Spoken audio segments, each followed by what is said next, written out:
Alright, lads and ladies. It's time to romance the galaxy.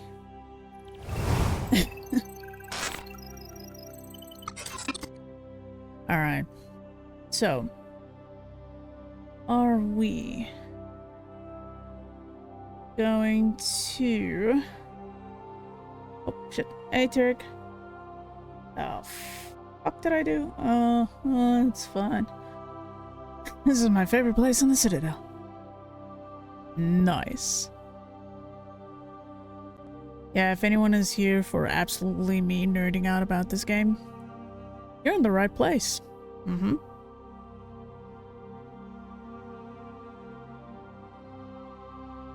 My cat is being a little douche. No. Go away. Hey, casual. How's your day doing? How are you holding up? Alright, ladies and gents.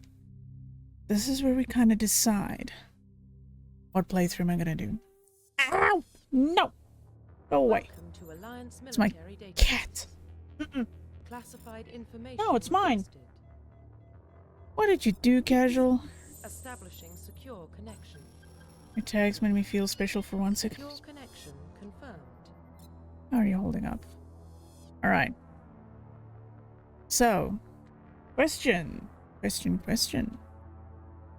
Do we play male shepherd or female shepherd? I'm doing alright. Got my meds today, so my headache is slowly under control once more. Just hot as balls, as usual these last few days, but that's fine.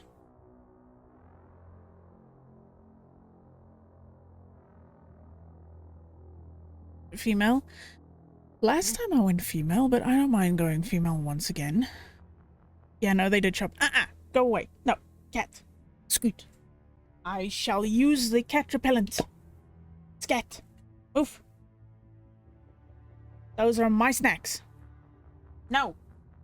Scoot. This is what happens when you have biltong. And the cat likes it. She will give you all kinds of shit just to get it. And I can't give her too much of it because it's salt and it's spices. Things are not really good for them. So she had 1 or 2 pieces. But now she's being a little rat bastard about it. No, don't give me that look. I'm talking to you. Little fucker.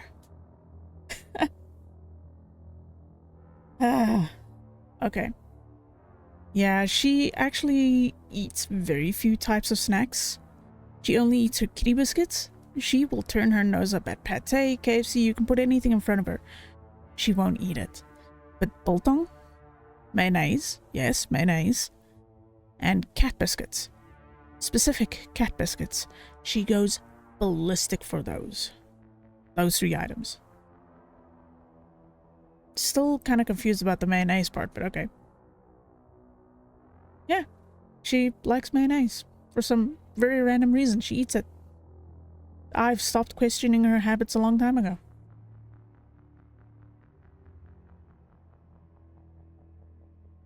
Okay. So, also, lads and ladies.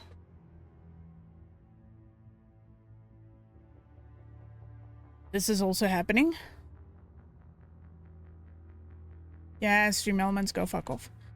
No worries, Ogre, no worries. Take your time, take your time.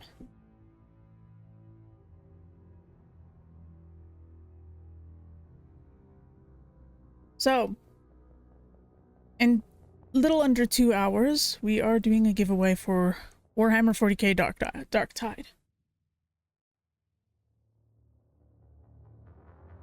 And people can win it. You can be a usual, like a regular, you can be a person who just started watching. You can enter. There is no restriction. So yeah.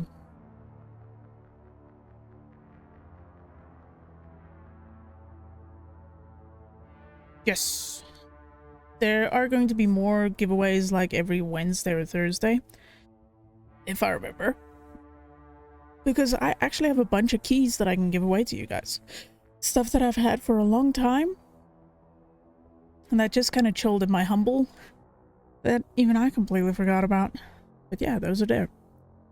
But first off, people, first off, I'm a fan of Warhammer. Hell yeah.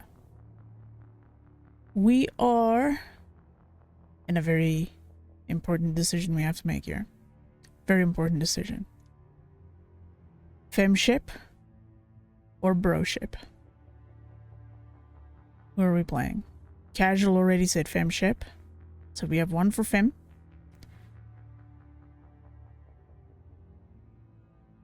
Oh, goddess also femship, so that's two for femship.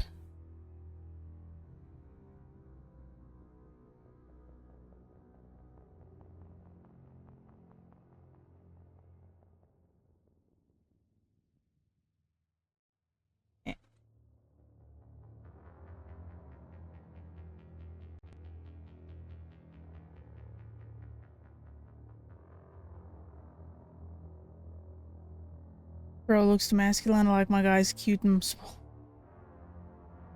The problem with femship for me is they imported Mass Effect 3's female shipper model. They backported her. So you get the same look through 1, 2, and 3 instead of the weird, like, odd looks that you had in the beginning.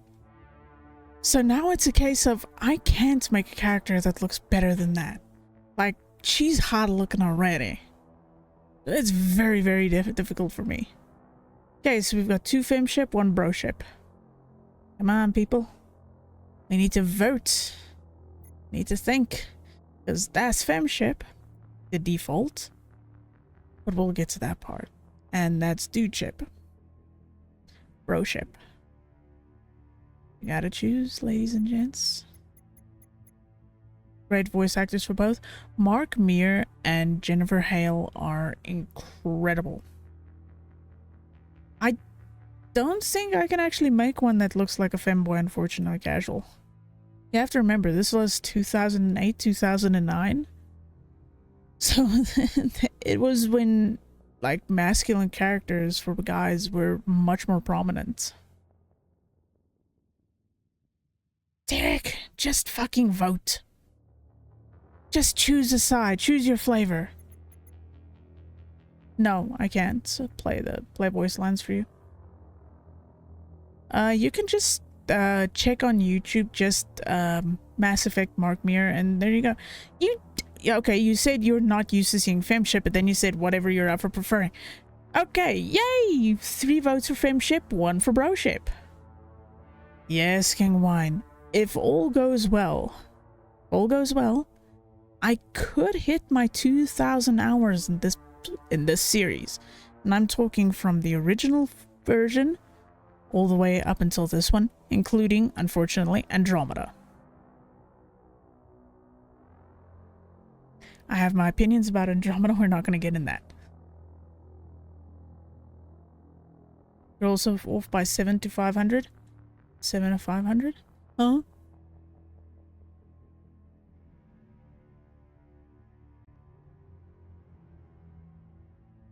Okay, so I take it casual you went and listened to the voice lines. Heard BioWare Mackie working on Mass Effect 5. Funny enough, I think they're calling it Mass Effect 4 still, because BioWare is not sure. I don't know their conventions, because considering how they changed their minds about Veilguard at first being Dreadwolf and then turning it into Veilguard, I'm not sure if they're going to stick with a numbered Mass Effect game. They might end up changing it, so for now I'm just calling it future Mass Effect. Because of all the things currently happening at BioWare, I'm honestly getting a little concerned for future Mass Effect, just seeing the current studio.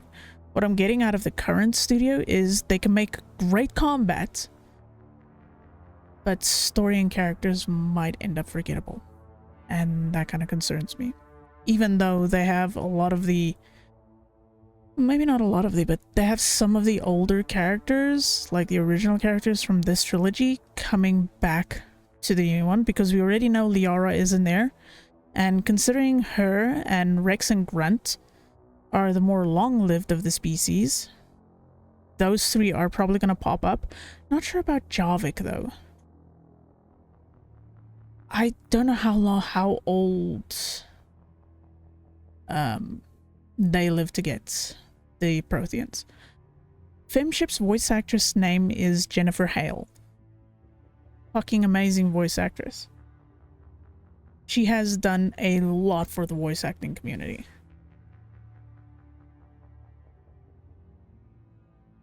Rex is Goodest Boy. Rex and Grunt are both awesome characters. I love them to pieces. Okay, looks like Femship won. Please log in to access your profile. Grunt and Rex are absolutely fantastic. I love them as characters. Even old Garrus is a wonderful character too.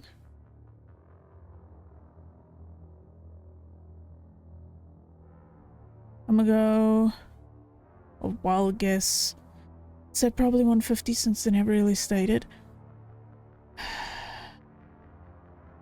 You know what? I'd say that's a safe guess, just because we know Solarians can get up to like 60 because of their faster metabolisms and just general faster physiology. I think, if I'm not mistaken, the Hanar also have a pretty long life because they have a pretty decent regeneration factor. I like Grunt, but he doesn't have quite the sass Rex does. Oh yeah, no, slightly. Not the biggest fan. Casual, I'm going to blow your mind. Look up Bayonetta 3 and listen to Bayonetta's voice. Same fucking actress.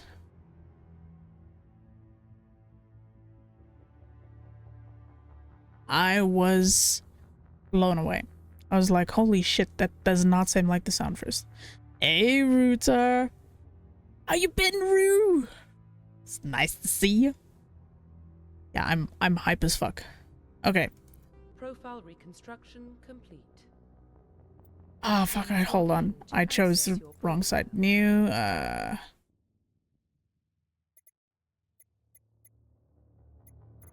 custom female. Please log in to access your profile. Okay, that's what we'll take.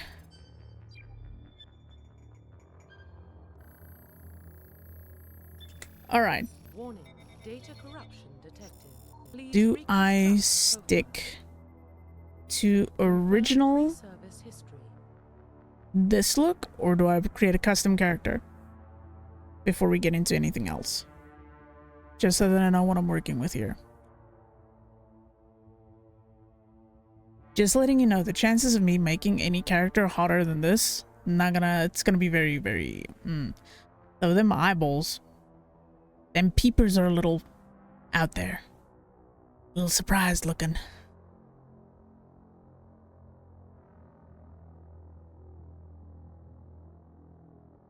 Also, Rue, I'm doing a giveaway in like an hour and a half-ish for Warhammer Darktide if you want to be here for that.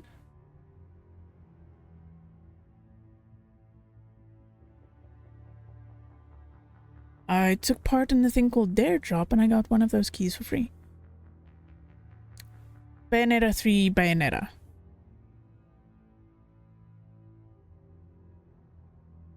It's Jennifer Hale just with a British just with a British accent. She just kind of dove into it. It's interesting. Okay. So like I said, this one, or do I create a character from scratch? Again, warning, I'm probably not going to be able to make them look very good. Because unfortunately these games were not known for having ways of creating a... You could create a decent looking character, but you would always have that weird off chance where if you turn a character one way or another, then you'll see a funny nose or a chin just not looking right. Sub classic. Hopefully you'll be awake, Rube, so you get a chance to get it. It's actually really fun. I had a great time playing it the other day.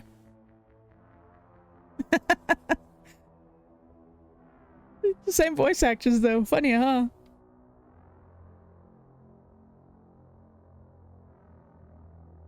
Oh, I remember my first Mass Effect character. He had his nose inside his skull.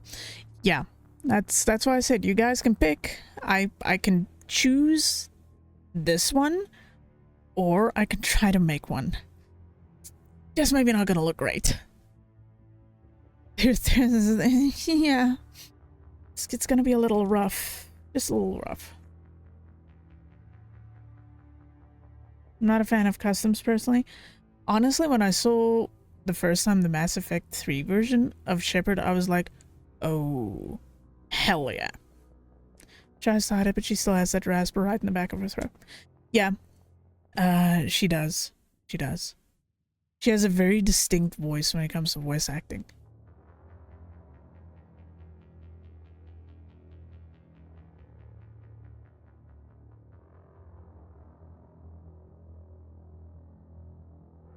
Also, I'm not sure if the sound is alright, but we hope the music ain't too loud. I stuck with Base Shepherd. Same. My first time I played, I tried to make a character that I was like, hey, it looks great. They just ended up looking really goofy. I was like, the second time I played through the series, I just went with Base Shepherd all the way through. Sup, BB? Fuck yeah. Don't believe me, I'm just as excited. Alright, children, time to vote. Who wants Base Shepherd? Who wants basic Shepherd? Like base, this version of Shepherd. Who wants this one? I don't know, I like certain last, like I adore your voice, but with her it just sounds unhealthy. The thing is, for me, with like the way I hear myself, I don't hear the rasp that people tend to talk about. So I don't hear that. That's but other people say it's there. So yeah,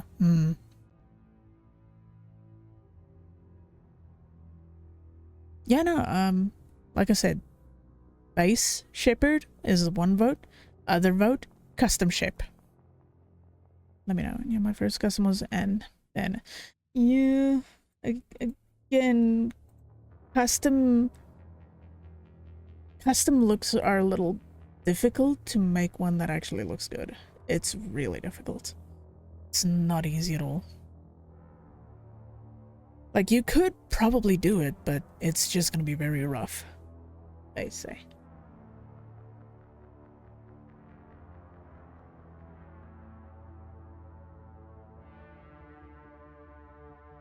Alright, we have one vote for Base Shepherd.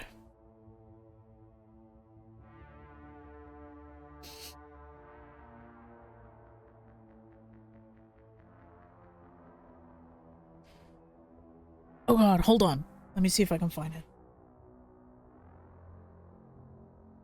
2 votes for Base.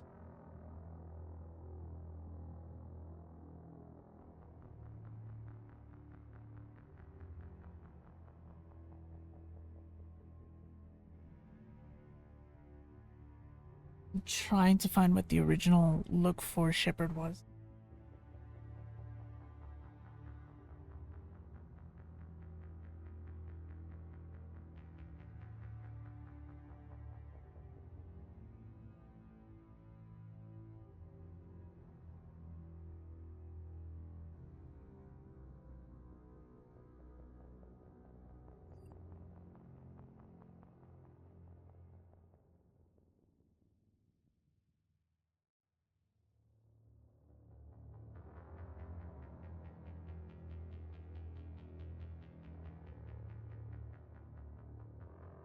There you go.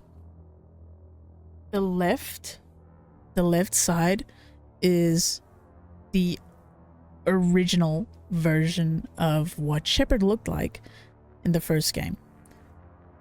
So you can kind of see when they base ported over this look, which is the Mass Effect 3 model, when they backported it to Mass Effect 1 and 2, so many people just started playing this base version of Shepard because it looked much better than anything most people could come up with without it looking goofy as old blast. So it was it was something unique. It was definitely something, that's for sure. It was a time to be alive when it came to this game. Oh my lord. Yours and sorry, that's why it isn't how your voice projects, it's how you speak. You naturally put a lot of emphasis on your H's whenever you expel air. What it sounds like to me is that you push all the air out of your... hold on. Out of your lungs instantly, so the rasp comes from your chest like exhale all the air from your lungs and try to speak. That's the sort of rasp you have. Oh. Well, now I know. Oh gee, looks are wild. Oh yeah. The only one that looks exactly the same through all of them was Broship. That was the only one. All of them just kind of look goofy as fuck. And welcome back, creature. To be honest, this hard making character. Yep, it was.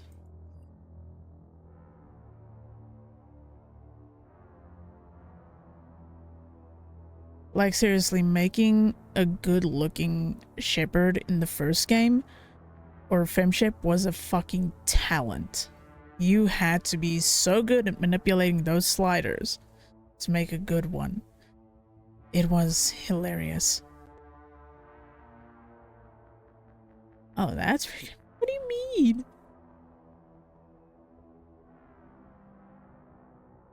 Alright, so it seems we're sticking with base shepherd. Right.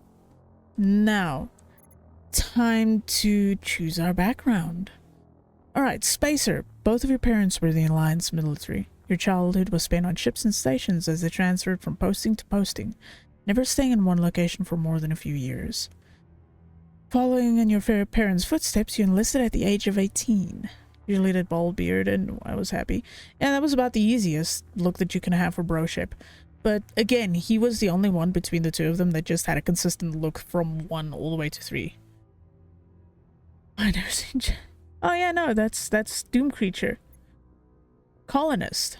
You were born and raised on Mendoir, a small border colony in the Attican Traverse. When you were 16, slavers raided Mendoir, slaughtering your family and friends. You were saved by a passing Alliance patrol, and you enlisted with the military a few years later. Earthborn. You were an orphan, raised on the streets of the great metropolises covering Earth. You escaped the life of petty crime and underworld gangs by enlisting with the Alliance military when you turned 18. Tarek, I've got 1,700 hours in the entire series, including Andromeda again. So I've pretty much done everything that can be with combinations and so on. And I enjoyed all of them. I really didn't mind. My favorite was always to go colonist and war hero. So it's like that whole tragic good guy backstory thing that I had going with it.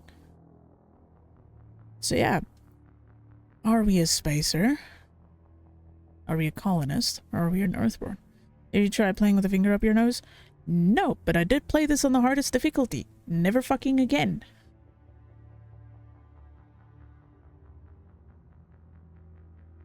It was horrible. I know, but some folks do come for stuff. I've played this game with every combination you could think of, but I kind of tend to default to pure Paragon Shepherd with, again, Colonist War Hero for the tragic backstory. I usually did Spacer for the parents. Ooh.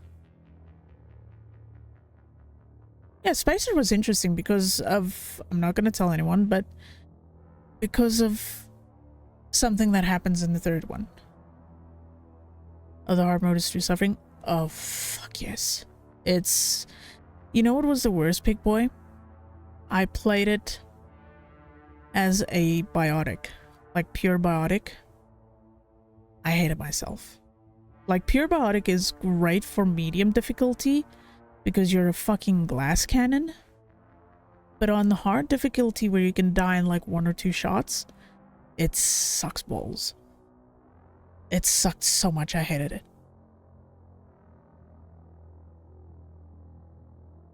Same, Paragon roots for me as well, hard for me to be bad. I had moments where my preferred playstyle is I'm a mixture of Paragon and Renegade.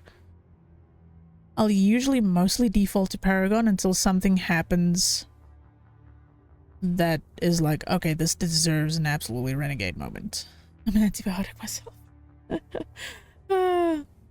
I've only tried Andromeda, but I haven't finished it. Okay. Andromeda isn't a bad game. It's got really fun combat. The exploration is fine. The story, though. If they only called it Andromeda and they didn't have the Mass Effect tag on it, it would have been a solid 7.5 out of 10, just on gameplay alone.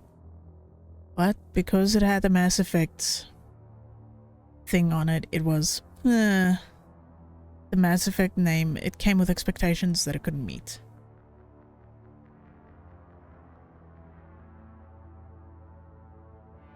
I still don't know why disarming a guy in Mass Effect 2 on the rogue planet is a renegade move. Yeah, there were some things that didn't make a lot of sense that happened. There were a few. Love biotic, but it can be suffering. Yep, it is. It is. Biotic seems roughened due to armor, especially on harder settings. Oh, for sure. No, it definitely is. Again, it's a glass cannon, an absolute glass cannon class. Very powerful, especially if you spec it certain ways. But it is hard on the higher difficulties. My usual preference is Vanguard, because you can just fucking cannonball into people in the second one and run with infinite shields, essentially, if you do it right. Yeah. Alright, so are we a spacer? Are we a colonist? Or are we an earthborn? Where are we going, lads and ladies? I'm anti being good at things. That's fine. Vanguard be busted? Oh yeah. Oh yes. We are the Legion. Legion is a character in this series, creature. Legion is a character in this series. We are urchins. So I've got one for Earthborn, I take it, because of the urchin comment. So we have one for Earthborn.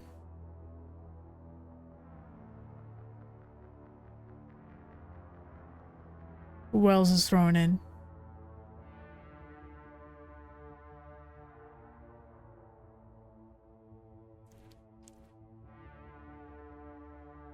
I'm not a spacer, I'm a spacey. Oh god.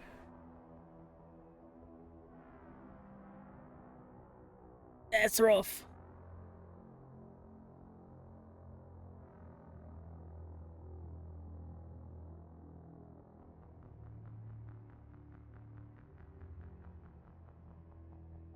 Oh goodness. But yeah. Remember, if you choose now, we're stuck with this for 3 games. Just putting that out there.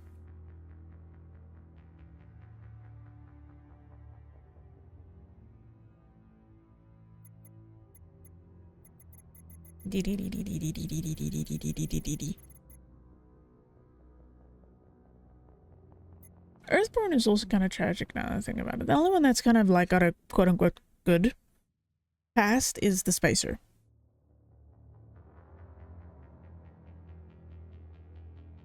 The other two, not so much.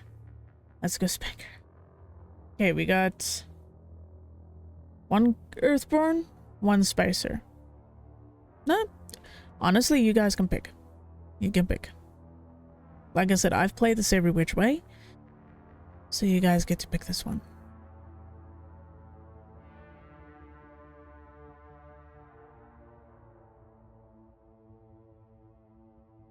I'm happy with whichever way.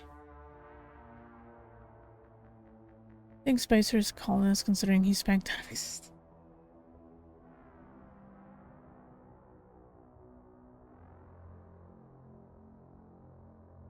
Okay, so we have 2 Earthborn, 1 Spacer. Earthborn, you get a very interesting interaction on the first game, though. Like in this one. You get that interaction in this one. This one, you see it more in the last game, if memory serves. I haven't played Spacer Background in a little bit. It was one of the first playthroughs I did, so my memory is a little bit sketchy about the interactions for this one. This one, you have 2. One in this game, and one in the second one. All the outfit needs is a tie. Hey there, Tentacle. How you doing? How you doing? Would you be a semi-colonist? I wish. Then I could just be a little then I could just be a little grammar Nazi. I can shoot people and call it grammarizing them. Tentacle, you get to pick as well. Spacer, colonist, or Earthborn. You have 2 for Earthborn, 1 for Spacer. Gremlin? Alas, no Gremlin option. Would have been fun though.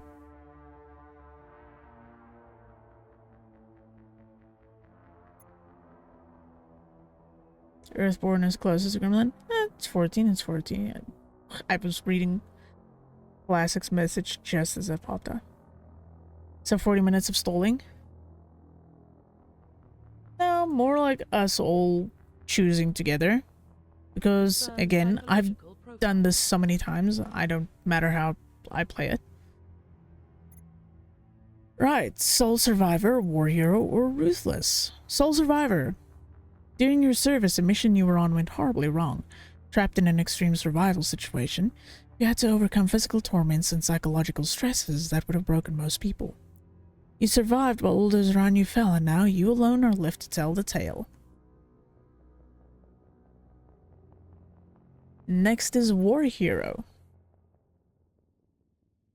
Early in your military career, you found yourself facing an overwhelming enemy force. You risked your own life to save your fellow soldiers and defeat the enemy despite the impossible odds. Your bravery and heroism have earned you medals and recognition from the Alliance fleet. I had a thought and it left me entirely, but the rest of the post was informative, so we will leave the rest of that sentence for next. Leveling up and causing shenanigans. Yeah, I've been playing quite often with Tentacle and Mistress and Tyrek. Ruthless. Throughout your military career, you have held fast to one basic rule. Get the job done. You've been called cold, calculating, and brutal. Your reputation for ruthless efficiency makes your fellow soldiers weary of you. But when failure is not an option, military always goes to you first. So, pick children. Which one are we going with?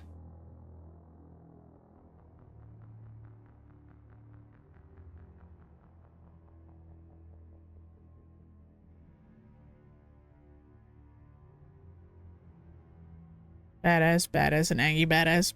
Pretty much, yeah. That's about it. Carnage and genocide.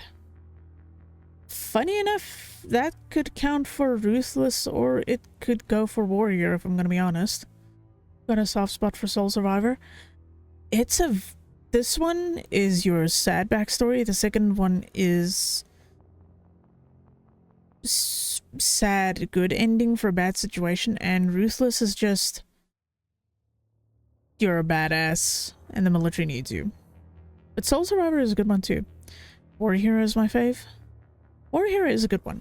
It gives you a few interesting interactions. Soul Survivor gives you a very interesting take on a mission that happens a little bit later. Soul Survivor one makes me sad. Yeah, it does to an extent, but it makes dealing with things in the second game very interesting. For people who haven't dealt with the second game, I'm not going to tell you why. Though I'm sure a majority of people here played all of these.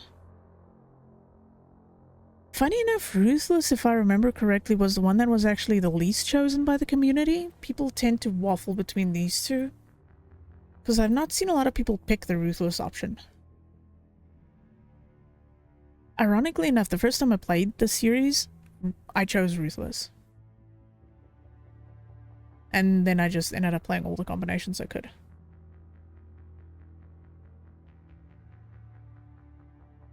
So we have War Hero, Soul Survivor.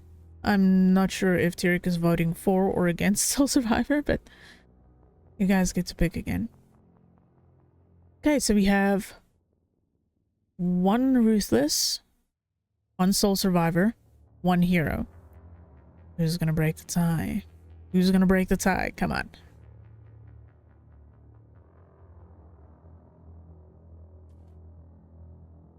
Also a reminder, lads and ladies, we have a giveaway coming up in an hour 15 for Warhammer 40k Dark Tide.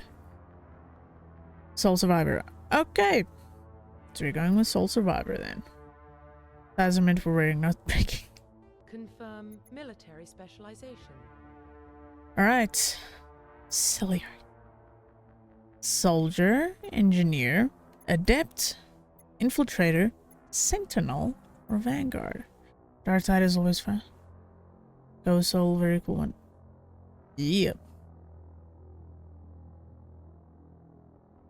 Want to see an engineering run? I don't mind playing engineer. Haven't played it in a little bit actually. Vanguard is king. Vanguard is busted. That's what Vanguard is. Adept is pain. It's powerful, but it's pain. Because you're a glass cannon. You're just an angry ball of energy in this one. Good all-rounder, especially if you're just starting out the game and you're learning to play on higher difficulties because of a lot of the abilities you have that could just kind of help you.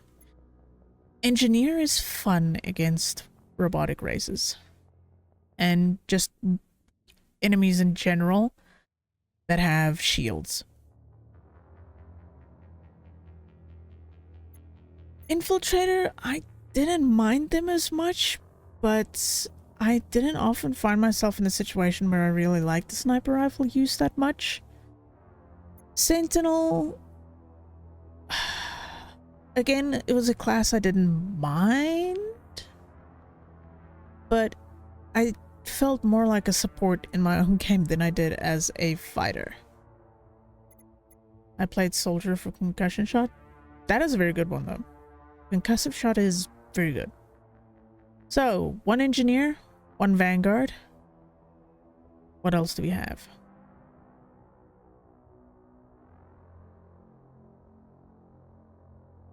One Engineer, one Vanguard.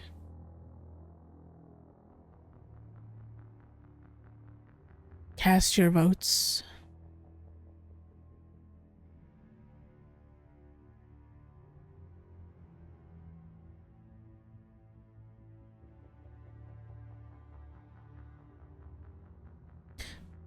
Also, I have been dealing with my headache quite a bit today, and my meds are making me tired. So I'll see if I can last for about 4 hours before I hit the hay. Okay, so 2 for Engineering, 1 for Vanguard. Going once.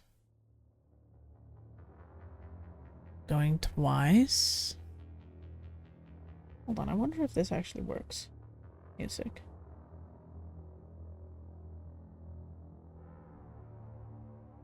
Ah.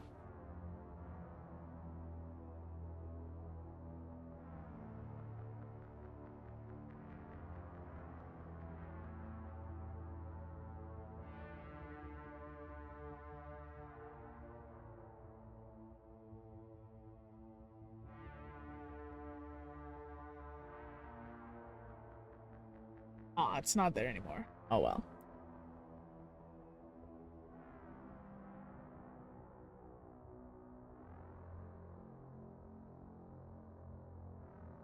I usually did Adept because I felt like a Jedi, but Vanguard's still my heart with the Legendary Edition playthrough. Yeah, Vanguard is kind of busted. So, 2 Engineers, 1 Vanguard. And since at the moment the Engineers are out voting the Vanguards,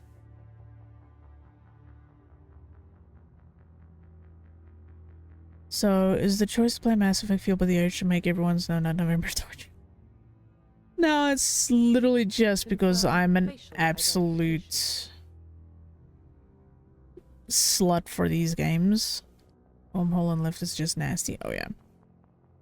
I just love the series to pieces. Again, if I finish this playthrough, I should actually hit 2,000 hours combined. Only problem is my Steam doesn't reflect the numbers properly because there was a time where I didn't have any internet or anything, so my times didn't update on the app. And the same with EA Origin, it didn't update my times. So it's unfortunately a lot of time that was not recorded. But again, if I finish this playthrough, I hit my 2,000 hours. Probably. Let's go. And y'all chose base Shepherd, so we go with base. Complete. Let's do this. Identification confirmed. Normal, auto level up. Squad only, because I don't really care about their powers. Tutorials, no. Subtitles, yes. Squad power usage, all, yeah. 1 to 60 level with range instead of the new level 1 to 3. Okay, do we want to go with level scaling of 1 to 60 or do we want to go to 1 to 30?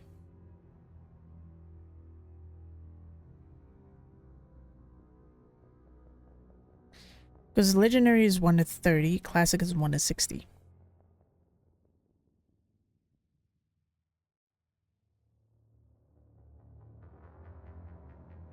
Personally, I don't mind which one. Both are pretty decent for what they are.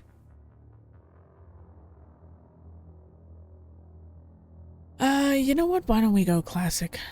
Sure, why not? Let's do classic level up system.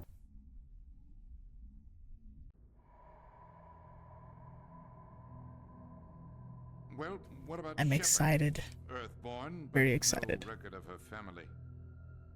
Doesn't have one. She was raised on the streets, learned to look out for herself. She saw her whole unit die on a cruise. She could have some serious emotional scars. Every soldier has scars. Shepard's a survivor. Is that the kind of person we want protecting the galaxy? That's the only kind of person who can protect the galaxy. I'll make the call.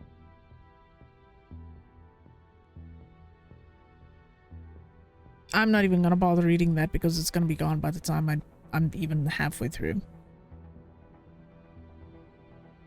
It's something that a lot of people were like, yeah, they could have slowed it down a little more even in the Legendary Edition because you can't read it fast enough.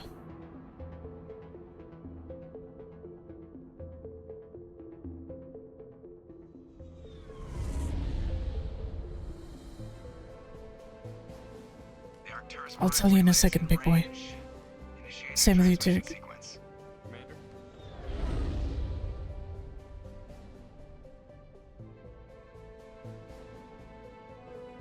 We are connected. Calculating transit mass and destination. The relay is hot. Acquiring approach vector. All stations secure for transit.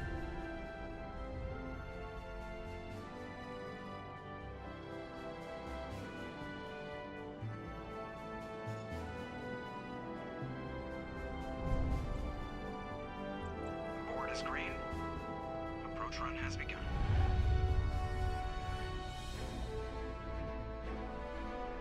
God, these are always so loud.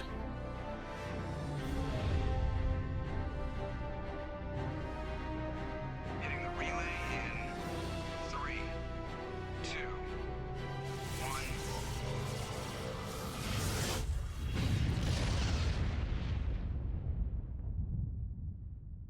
Thrusters, check.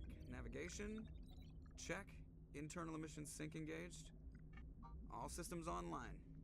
Drift, just under 1500K. 1500 is good. Your captain will be pleased. I hate that guy.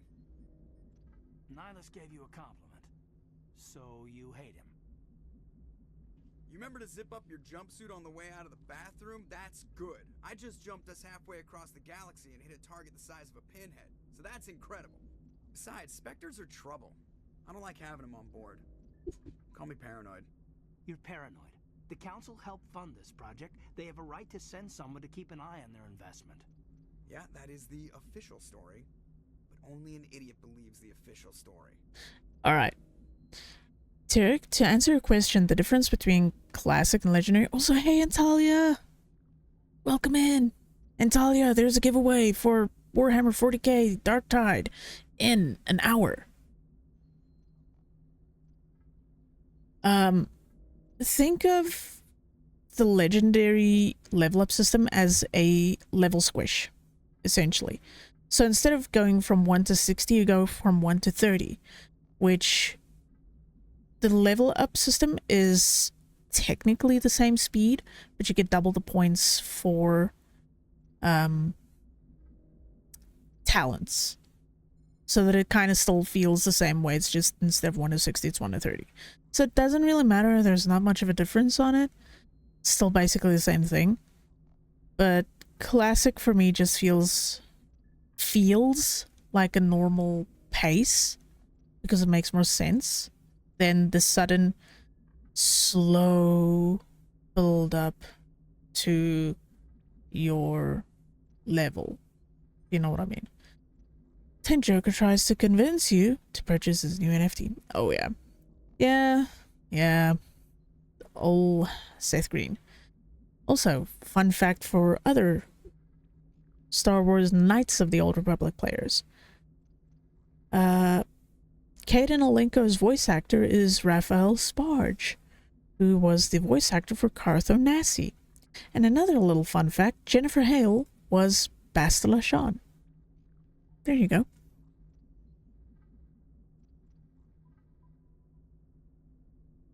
Yes, be ready for all kinds of nerdy little fucking facts because I love the series to death.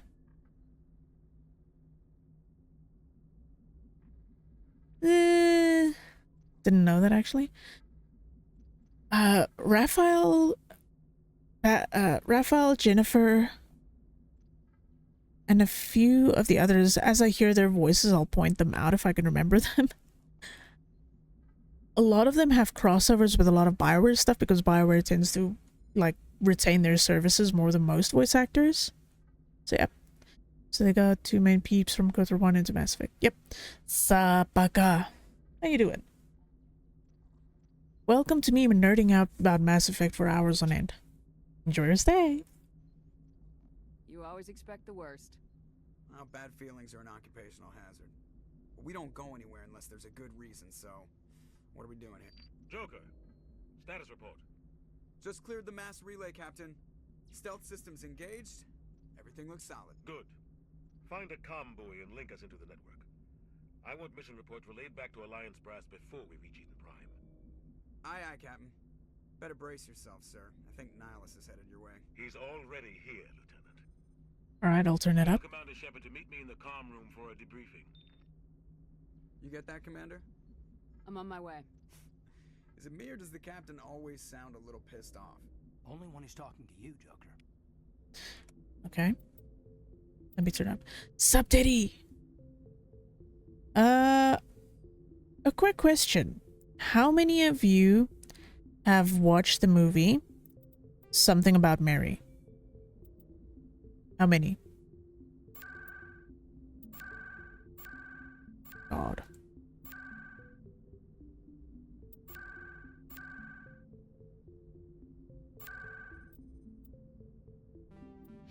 Let's hope that works. I saw it once, I think ages ago. Yes. Okay. Fun fact. The voice actor for Captain Anderson is Mary's stepdad in Something About Mary. Keith Anderson. Fuck. Keith David, there we go. I did what Five Nights at Freddy's.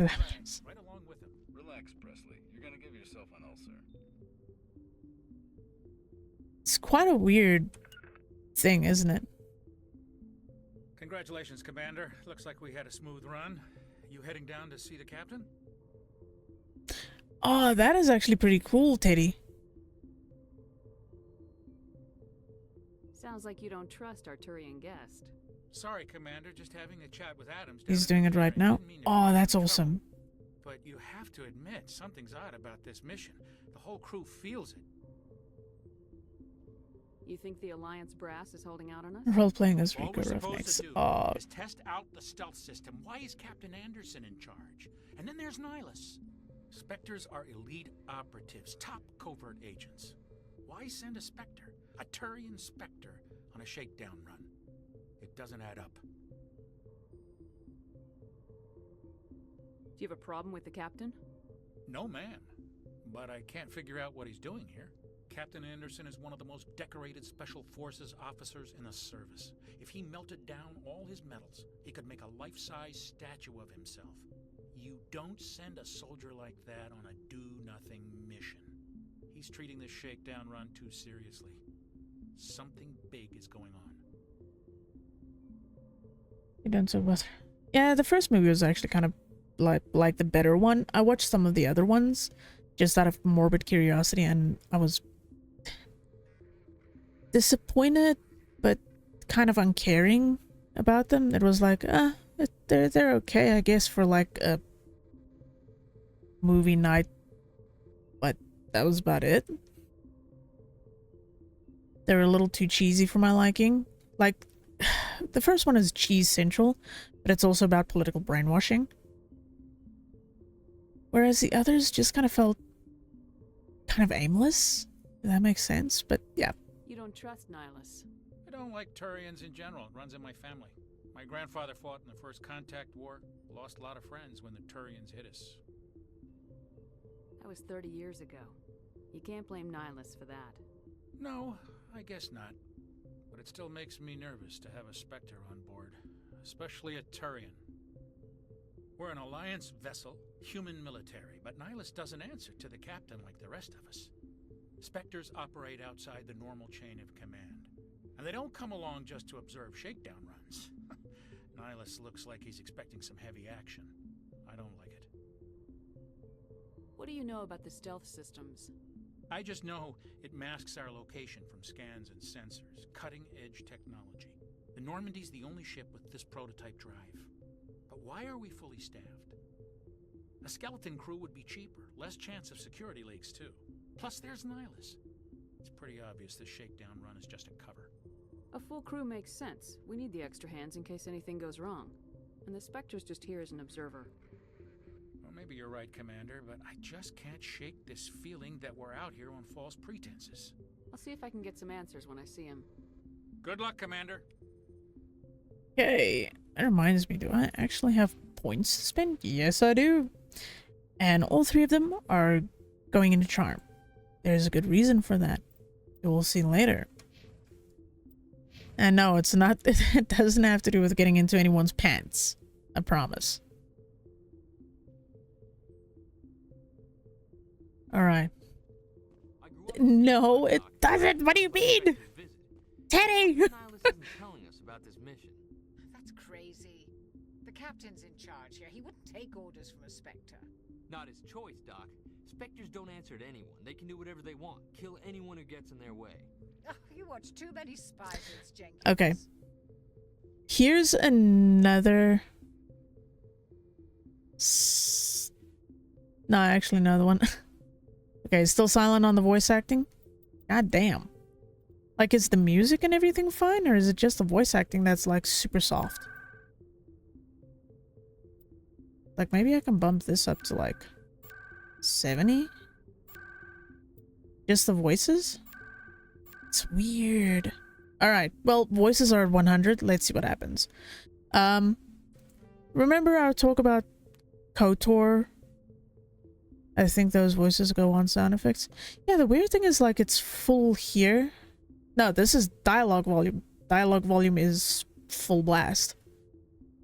We'll see when we get into a conversation now.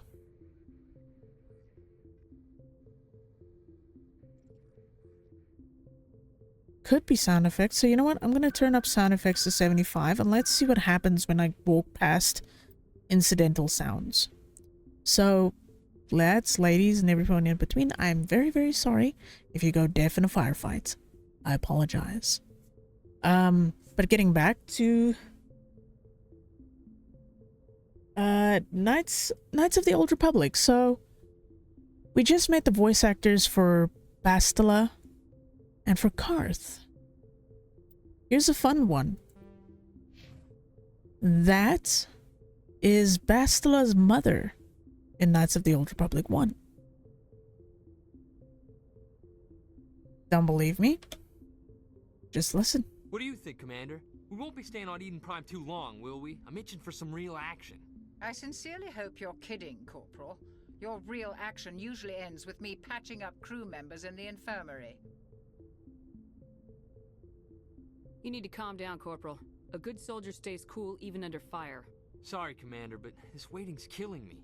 I've never been on a mission like this before, not one with a Spectre on board. Just treat this like every other assignment you've had and everything will work out. Easy for you to say. You proved yourself on a cruise. Everybody knows what you can do. This is my big chance. I need to show the brass what I can do. You're young, Corporal. You have a long career ahead of you. Don't do something stupid to mess it up. Don't worry, ma'am. I'm not gonna screw this up.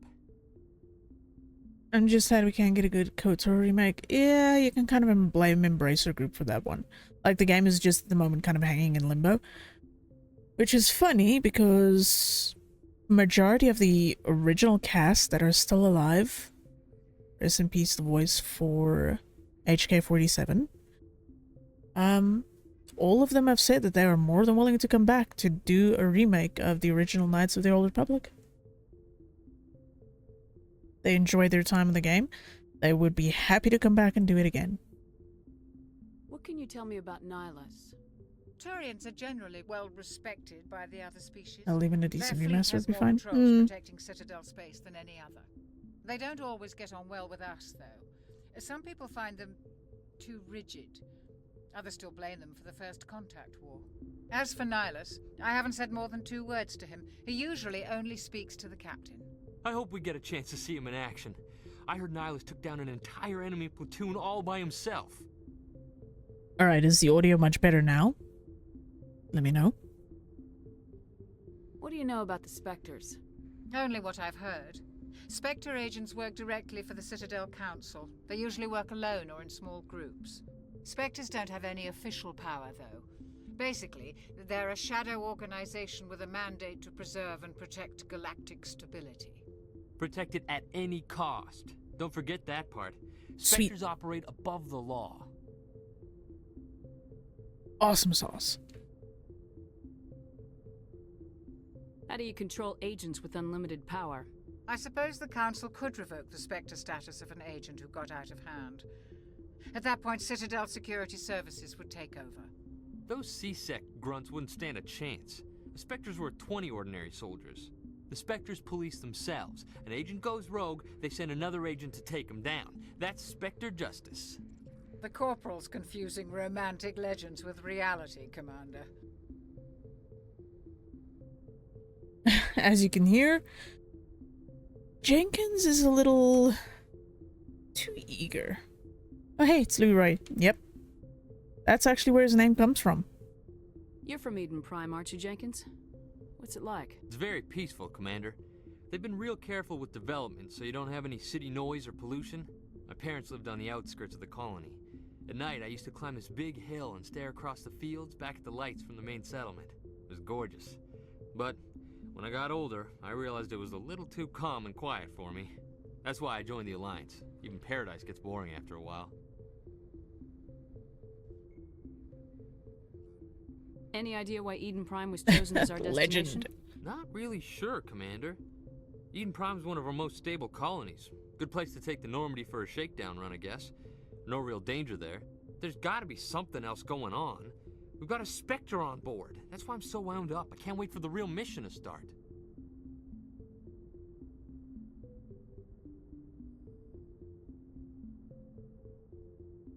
Neb, I know you're lurking. Fuck you for those internet speeds.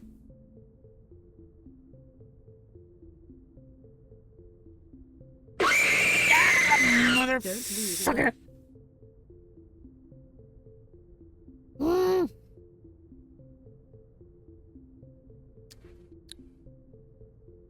Wherever you are, I'm gonna break my foot off in your ass.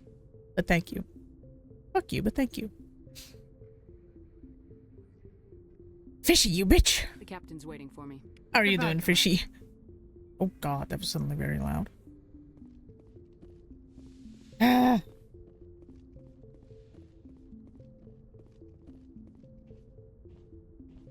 Commander Shepard. I was hoping you'd get here So first. Fishy got me, and he got... Wow, ignoring me when I put Fishy... Anonymous Fishy. So I guess you got me, and you got Spartacus. Well done.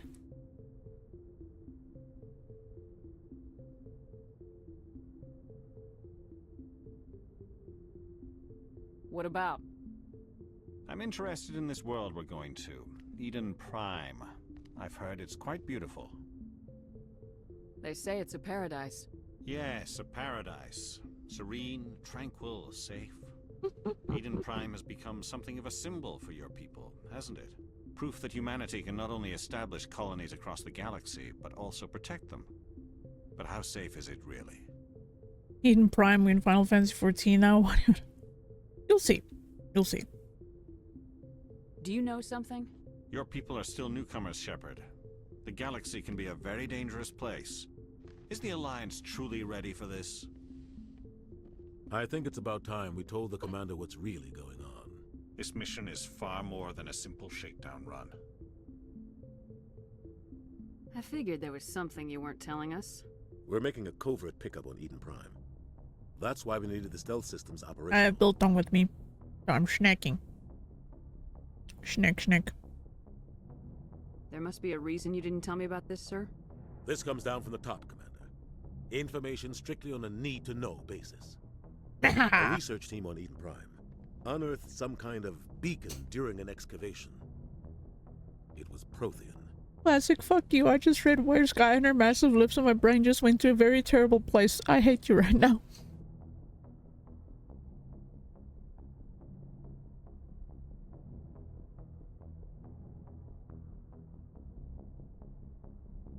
Why? Why did you give me that mental image? Ugh. Oh my god, my eyes are watering just thinking about it. Ugh. God fucking damn it. No, my brain weren't thinking those kind of lips, classic. Let's just say a short person can do lip reading.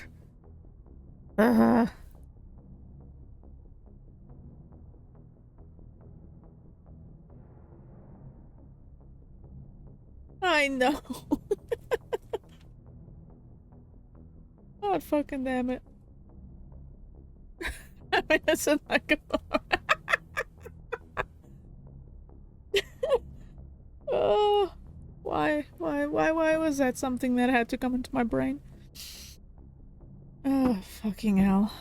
Alright, let me just put these away. Sorry, just my meds are in an awkward spot, so I'm just moving them. Oh, my lordy. That did not need to be a mental image. I need it in my head.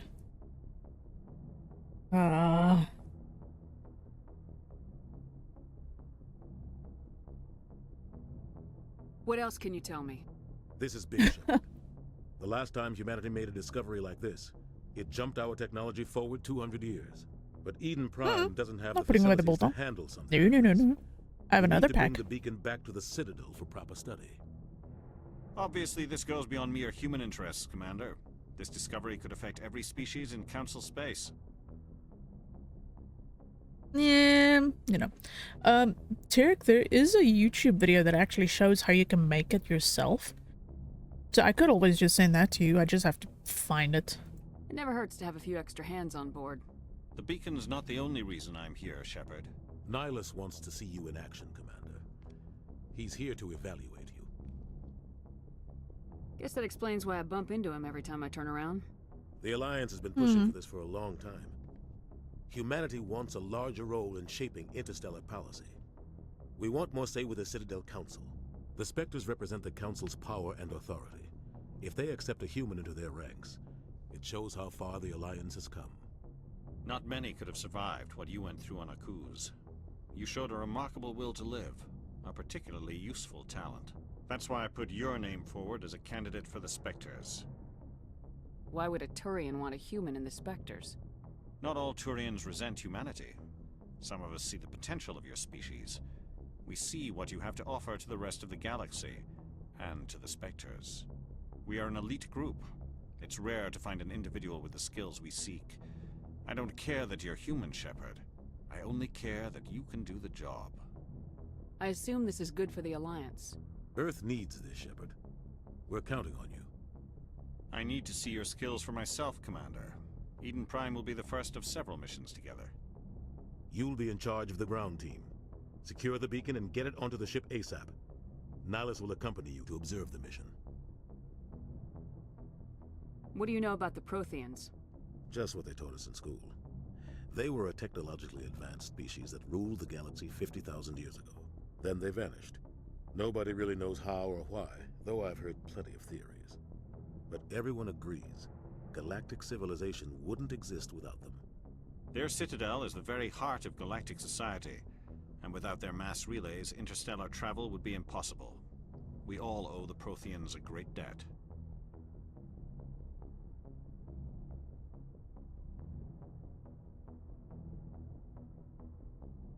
I'd like to know more about Eden Prime before we touch down. It's a peaceful farming world, but it represents something much bigger. Eden Prime is one of our oldest and most successful colonies. It proved we were ready to face the challenges of settling new worlds, to forge a place for humanity beyond Earth. It symbolizes humanity's growth and evolution as a spacefaring species. And after this, it will be known as the world where humans made a discovery of galactic importance. Why is this beacon so important? All advanced galactic civilization is based on Prothean technology, even yours. If we hadn't discovered those Prothean ruins buried on Mars, we'd still be stuck on Earth. That was just a small data cache. Who knows what we can learn from this beacon? What if it's a weapons archive? We can't let it fall into the wrong hands. Like who? The Attican Traverse isn't the most stable sector of Citadel space. There are plenty of raiders and criminal groups active in the region. They might figure a Prothean beacon is worth the risk of attacking an Alliance ship. Plus, Eden Prime is right on the border of the Terminus systems. Again, I'm kind of picking these options for people who have never seen this.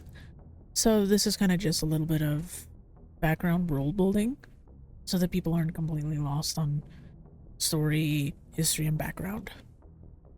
Plus, dialogue for this game is really well done, like, just general writing. The Attican Traverse is under Citadel protection. If the Terminus systems attack, it's an act of war. Technically, yes.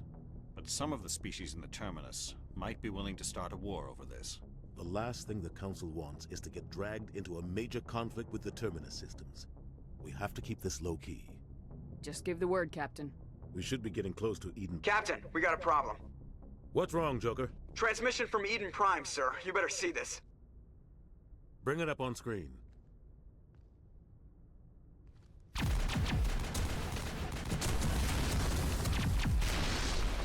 Get down!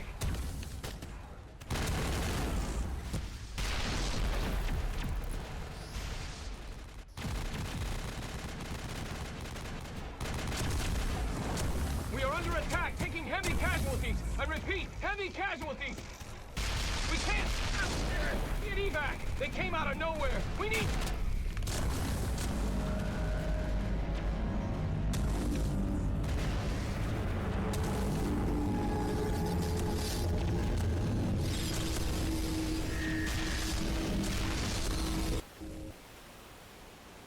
Everything cuts out after that. No comm traffic at all. Just goes dead. There's nothing. Reverse and hold at 38.5.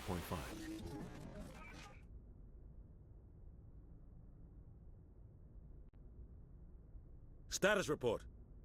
17 minutes out, Captain. No other Alliance ships in the area. Take us in, Joker. Fast and quiet. This mission just got a lot more complicated. A small strike team can move quickly, without... Yo, finish go! It's our best chance to secure the beacon. Grab your gear and meet us in the cargo hold. Yeah, Valgard seems to be doing okay. Tell Alenko and Jenkins to suit up, Commander. You're going in. So I'm still tentatively hopeful for Mass Effect. Tentatively. And I still want to play Valgard for myself. I still want to play that game. I just have too much that I need to focus on, so I'm going to have to hope and wait for a sale. Your team's the muscle in this operation, Commander. Go in heavy and head straight for the dig site. What about survivors, Captain? Helping survivors is a secondary objective. The beacon's your top priority. Approaching drop point 1. Nihilus, you're coming with us? I move faster on my own. Nihilus will scout out ahead. He'll feed you status reports throughout the mission. Otherwise, I want radio silence.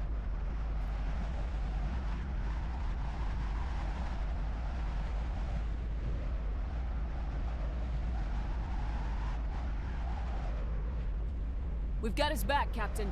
The mission's yours now, Shepard. Good luck. We are approaching drop point 2.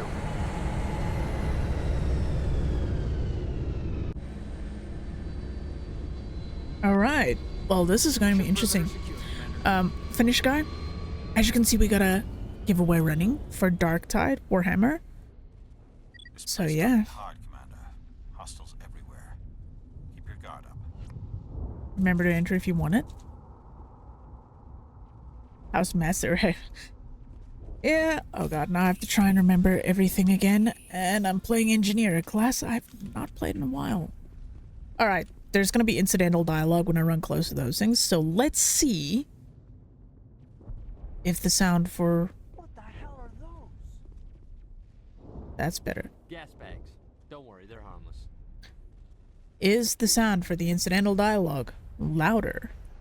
Let me know. It's more a case of I don't remember much in terms of abilities for the Engineer because it's been such a long time since I've played Engineer. But it should be interesting.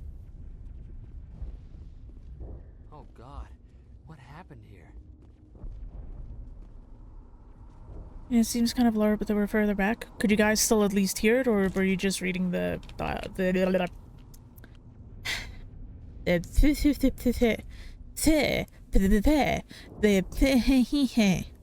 subtitles? There we go. My brain just had a massive lag there. I'm sorry it happened.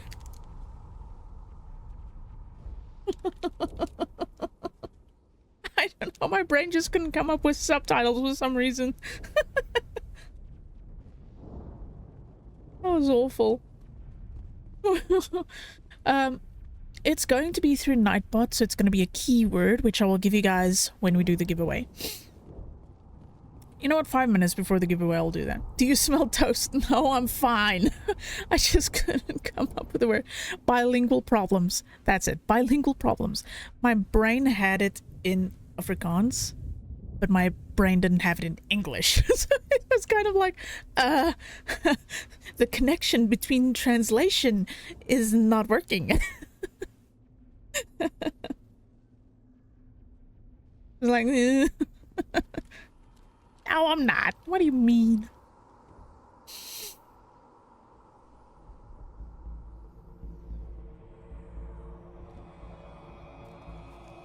Takes a shot.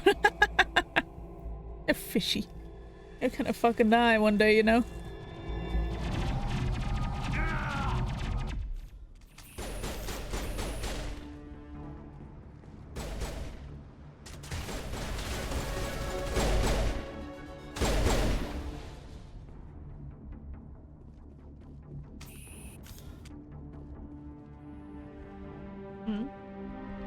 Ripped right through his shields. Never had a chance.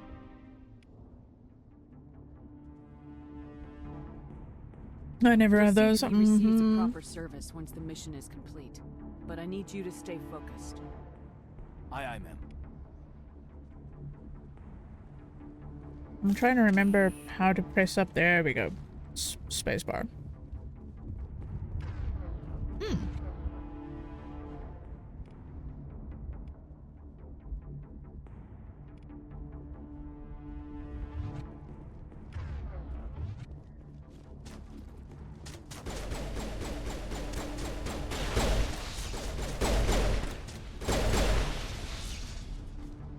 Some burned out buildings here, Shepard. A lot of bodies. I'm gonna check it out. I'll try to catch up with you at the dig site. So the main thing... The main thing Legendary Edition basically did is it took all of the anniversary mods that people made and just put them all into the game already baked in. That's about it.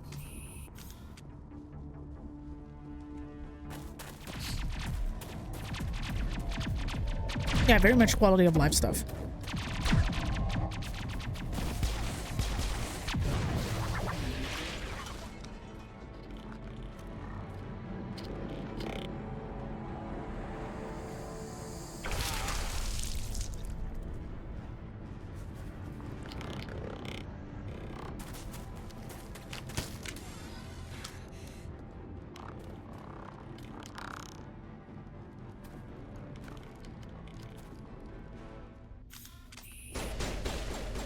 Oh, can I please, please, please, please? Oh, there we go.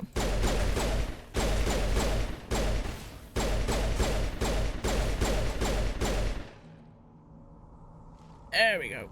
Getting your character to like stick to walls is a little difficult. It's very janky in the first game. Second game started to get better. Third game, you were basically super glued to anything that was a wall. Gunnery Chief Ashley Williams of the 212. You the one in charge here, ma'am? Are you wounded, Williams? A few scrapes and burns, nothing serious. The others weren't so lucky. Oh man. We were patrolling the perimeter when the attack hit. I'm always stuck to a Tried to get wall. off What a do you distress mean? call, but they cut off our communications. I've been fighting for my life ever since. Where's the rest of your squad? We tried to double back to the beacon, but we walked into an ambush. I don't think any of the others... I think I'm the only one left. This isn't your fault, Williams. You couldn't have done anything to save them. Yes, ma'am. We held our position as long as we could, until the Geth overwhelmed us. The Geth haven't been seen outside the Veil in nearly 200 years. Why are they here now? They must have come for the beacon. The dig site is close, just over that rise. It might still be there. We could use your help, Williams. Aye, aye, ma'am. It's time for payback. Again, as I explained a little bit before, I'm going to be taking a lot of the side dialogue to help with people that haven't played the game, to just give a little bit of background information on things that are happening. Like, I'm more than happy to answer questions if someone misses something and it pops up later in the game. But I'm going to be taking all the side dialogue for context. So yeah. What else do you know about the Geth? Just what I remember from history class back in school. They're synthetics, non-organic life forms with limited AI programming, created by the Quarians a few centuries ago. They were supposed to be a source of cheap labor, but ended up turning on the Quarians and drove them into exile. Well, after that, they just kind of disappeared behind the Perseus Veil. Nobody's really heard much from them since. Tell me everything you know about the beacon. They were doing some digging out here to extend the monorail and expand the colony. A few weeks ago, they unearthed some Prothean ruins, and the beacon. Suddenly, every scientific expert in the colony was interested. That's when they brought us in to secure the site. I don't know much about the beacon itself, but I heard one of the researchers say this could be the biggest scientific discovery of the century. Hold on, tomorrow is November 7th. Yes, tomorrow is November 7th. I'll have to see when the time is, but every year on November 7th, Jennifer Hale streams a live stream with a voice cast reunion for Mass Effect 1 to 3. The beacon is great with pancakes. Oh my lordy. What happened to the researchers at the And 7 Day. I don't know. They set up camp near the beacon. The 232 was with them. Maybe their unit fared better than mine. Describe what happened leading up to the attack. We were sent out a couple of nights ago from the main colony to secure the area. Seemed like a routine patrol until the Geth hit us. I never knew they were coming. Think the only one of the cast that I've never really seen participate much in anything to do with Mass Effect is the voice actor for Garrus, Brandon Keener. He just kind of seemed to disappear off the face of the earth after doing Mass Effect. He had like small parts and roles in the series as extras, but he hasn't been around much. Have you seen a Turian Spectre around here? There aren't any Turians on Eden Prime. None that I've ever met. Not sure I'd be able to tell if one was a Spectre anyway. If you saw this guy, you'd know. Carries enough firepower to wipe out a whole platoon. Luckily, he's on our side. Sorry. Like I said, no Turians. Move out! He voiced Space Boy? Oh yeah, no, he did. Like, Garrus was very much a case of a lot of people romanced him who played Femshep. But because, well, because of my general my general preference. I'll be romancing a lady. I only get one option in the first game, though. Which, I don't mind. It's fine. It is what it is.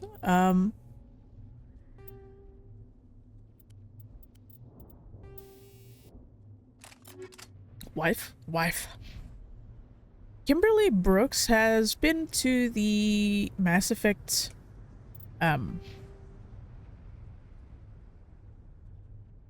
reunion a few times. Like, she's recently got into it a little bit more, which has been nice because I'm not the craziest about Ashley's character, but I'm also not against her.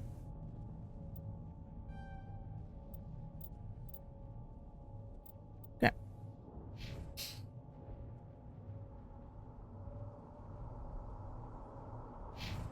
Like, she's fine. She's basically a generic human. Unfortunately, when you start getting your more alien companions, I tend to kind of default to having them more than anything else.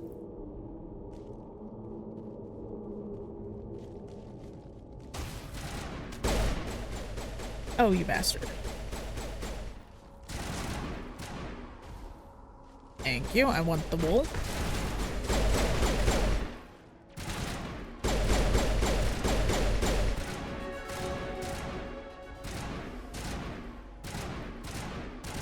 Sir? I don't... Wait, what's my button for grenade? Ah! Not what I wanted. I see I have grenades. Can I has grenades? Wasn't it usually R? Wow, okay. It went to G. No, I don't know if you remember, Derek, but the original one, it used to be R. Because I would always hit it. Ugh. And then it'd be like, fuck, I forgot. No worries, no worries. You have a good lurk, goddess, and good luck with work and everything. Do take care of yourself. Oh, that fucking sucked. Oh. Did you just shoot me in the back? Hello? Wow, what a teammate you are.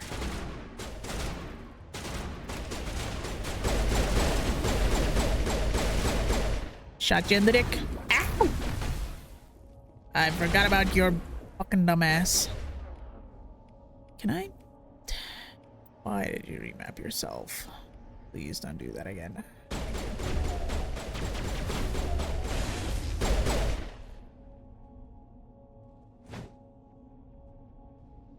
I will continue not setting things on fire unless— oh no! What did you do? Key bindings. Can I? Health, please. Use first aid. V. What? It used to be R, and it used to be F. Huh? What? Anyone else noticing something funny with my cursor? Okay, first off, healy, because apparently me and Alenko need it. And secondly, save, cause we're gonna reload so I can get my, cursor back to normal. Well, that's a thing.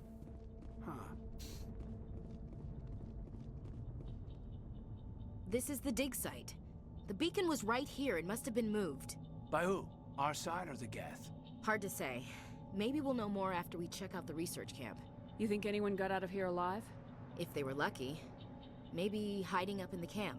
It's just on the top of this ridge, up the ramps. Change of plans, Shepard. There's a small spaceport up ahead. I want to check it out. I'll wait for you there. You know, I'm so used to the old button scheme. Now that it's on the modern one, I'm like, eh? See, this is my third time I'm playing this, but I don't remember all the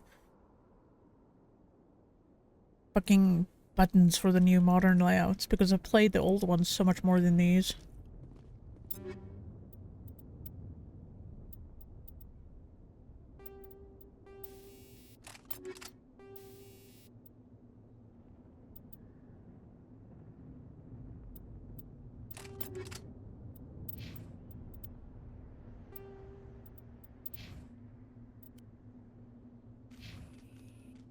Sad I don't get a reaction to my pun. No. That's why you're not getting a reaction to your pun. Looks like they hit the camp hard. It's a good place for an ambush. Keep your guard up.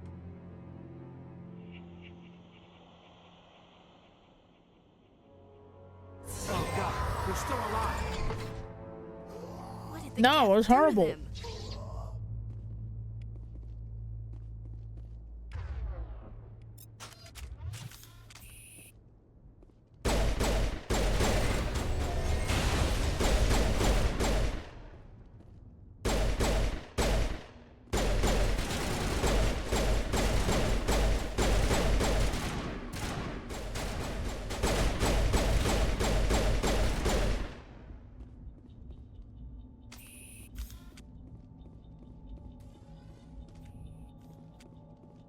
There we go.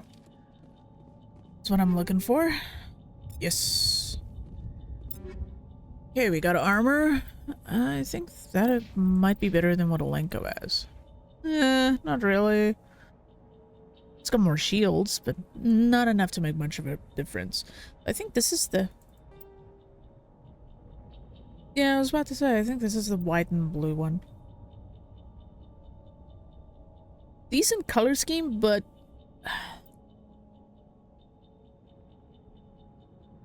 You're losing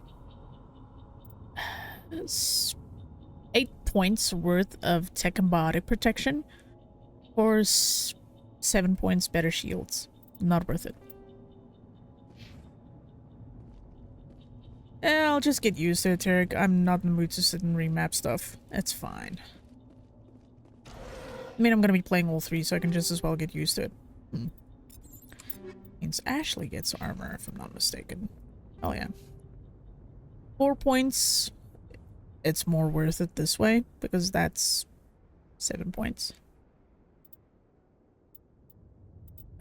Do you have... Yes, you actually do. So Caden is getting an assault rifle upgrade. Assault rifles for me are not a good option because I can't use assault rifles. No, it's not a good one for her. She's losing out a lot. Hey, yeah. I'll keep that. Yeah, no, I'm gonna end up playing this on these games the whole month, so it doesn't matter for me having to change the button my relay in the end. Humans, thank the Maker. Hurry, close the door. Shotguns for the win. I know, but I can't play on this character. As an engineer, I only have access to pistols. Don't worry, we'll protect you. Thank you. I think we'll be okay now. It looks like everyone's gone. You're Dr. Warren, the one in charge of the excavation. Do you know what happened to the beacon? It was moved to the spaceport this morning. Manuel and I stayed behind to help pack up the camp. When the attack came, the Marines held them off long enough for us to hide. They gave their lives to save us. Why are you giggling, Classic? Saved. The age of humanity is ended. I want to know. Soon, only ruin and corpses will remain. What happened? Why are you giggling, Classic? It's unsettling. What else can you tell me about the attack? It all happened so fast. 1 second we were gathering up our equipment. The next we were hiding in the shed while the Geth swarmed over the camp. Agents of the Destroyers, bringers of darkness, heralds of our extinction. We could hear the battle outside. Gunfire, screams. I thought it would never end. Then everything went quiet. We just sat there, too afraid to move, until you came along. To be fair, the Spectre pistol is insane. It is powerful. Did you notice a But Turian? God, is it expensive. I saw him, the Prophet, leader of the enemy. He was here before the attack. That's impossible. Nihilus was with us in the Normandy before the attack. He couldn't have been here. I'm sorry, Manuel's still a bit unsettled. We haven't seen your Turian. We've been hiding in here since the attack. Put some realm mods on a shotgun and just let it be. Yeah. It can be blastful, Can you but tell me ooh, anything about that cooldown. It's some type of data module from a galaxy-wide communications network. remarkably well preserved. It could be the greatest scientific discovery of our lifetime. Miraculous new technologies, groundbreaking medical advances. Who knows what secrets are locked inside? We have unearthed the heart of evil, awakened the beast, unleashed the darkness. Manuel, please. This isn't the time. So, as weird as it is, I've always had a theory that Manuel may have interacted with the beacon, just based off the way that he's talking about things. He saw something. So Shepard isn't the only one that saw the beacon. Shepard's the only one whose mind kind of started to make sense of it. Whereas Manuel's already slightly on the unstable side, so I've always kind of had a feeling that he knew what was going on. And that's why he kept speaking the way he does. What's wrong with your assistant? Manuel has a brilliant mind, but he's always been a bit unstable. Yeah, the beacon does this. Genius and madness are two sides of the same coin. Is it madness to see the future? To see the destruction rushing towards us? To understand there is no escape? No hope? No. I am not mad. I'm the only sane one left. I gave him an extra dose of his meds after the attack. I thought the beacon went dormant. No, the beacon straight up blew up after Shepard interacted with it. But again, we don't know if Manuel interacted with it or not. I'm just basically going off my own speculations here. Because it's possible that with consecutive use, it put too much stress on something that was old. So a third person using it, Shepard, may have been the last straw that broke the camel's back.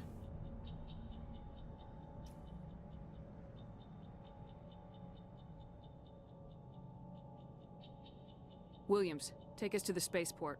You can't stop it. Nobody can stop it. Night is falling.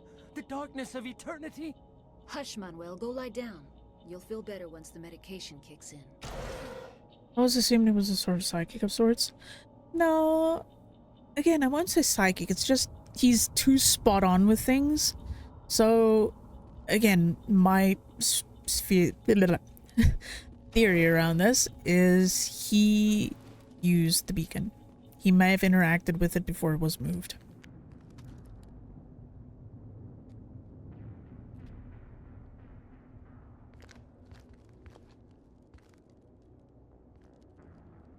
Take the shot, Fishy. Saren.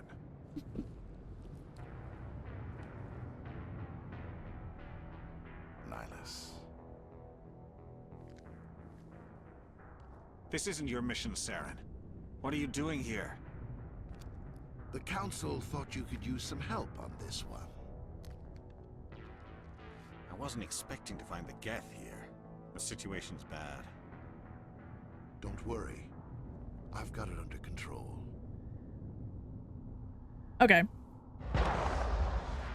For people who know how Mass Effect 1 ends, the amount of thirst that was rare and I swear, I think it's more just the way he speaks. But the amount of people who know the ending to the first game, take a look at how Saren looks and tell me it wasn't obvious from the start. Like the first time you play this game, you don't realize it, but the second and third time you're just like, ah, that was kind of obvious.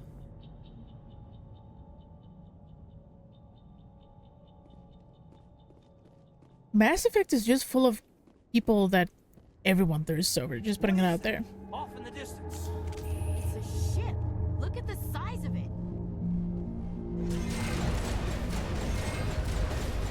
Let me stick to wall, thank you.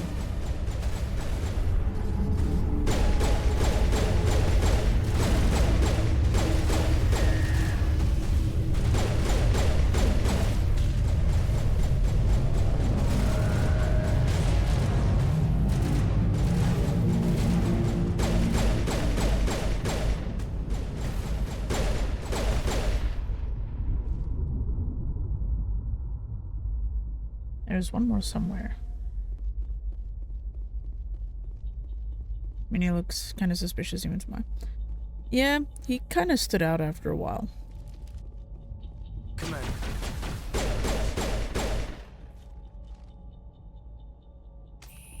Alright. First things first. Always kind of look for containers. I don't always remember where all of them are. but always a good thing to explore.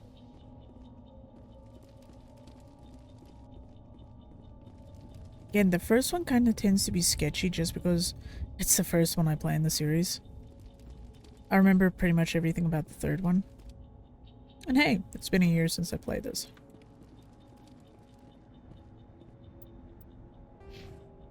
Alright, M's are up there. That's good, that's good.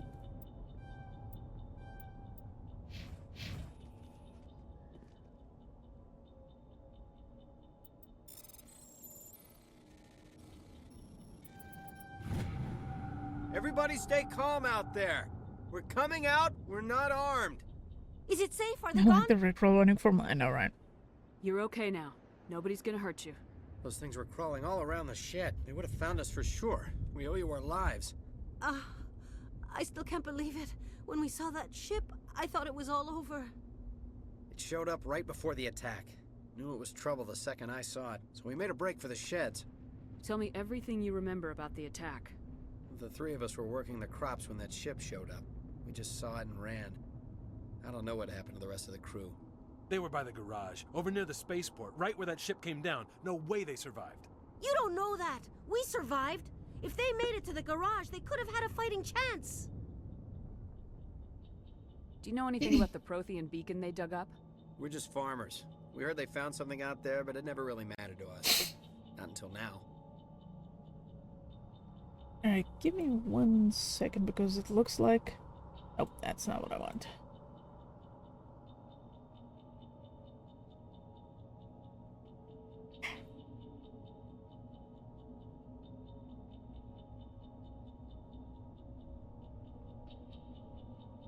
There we go.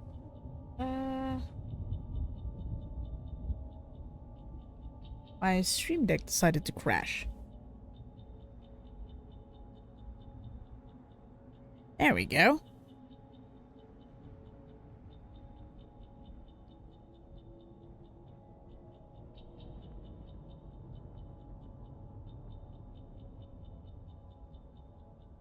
Oh yeah.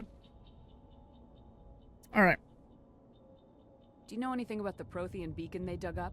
We're just farmers. We heard they found something out there, but it never really mattered to us. Not until now. What else can you tell me about the ship you saw? I was too busy running to get a clear look at it. I think it landed over near the spaceport. Tell them about the noise, Cole. That awful noise. It was emitting some kind of signal as it descended. It sounded like the shriek of the damned. Only it was coming from inside your own head. It was probably trying to block communications. Whatever it was, felt like it was tearing right through my skull. Almost made it impossible to think. I have to go. Hey, Cole, we're just a bunch of farmers. These guys are soldiers. Maybe we should give them the stuff. Jeez, Blake, you gotta learn when to shut up. You have something to tell me, Cole?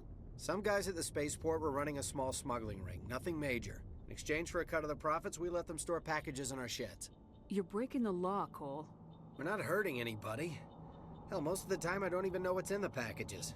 Just thought there might be something we could use. I found a pistol. Figured it would come in handy if those things came back.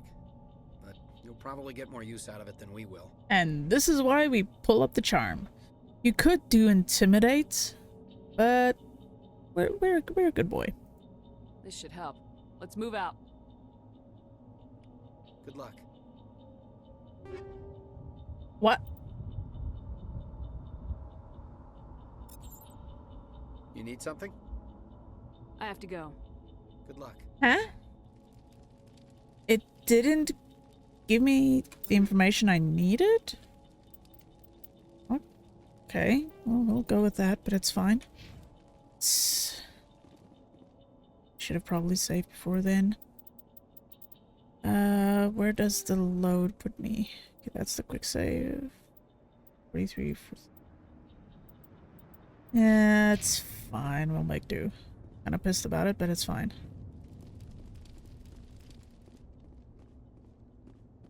Gosh darn, space bombers favor me space.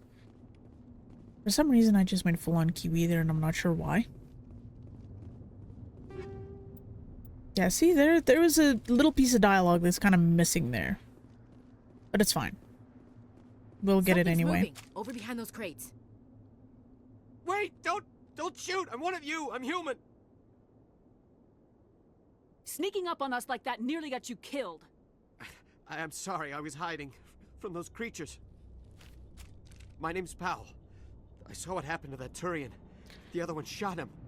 If at worst, I probably just miss out on an upgrade. And that's about it. I need to know how Nihilus died. The other one got here first. No space He was revolver, waiting when your sadly. friend showed up. He called him Saren. I think they knew each other.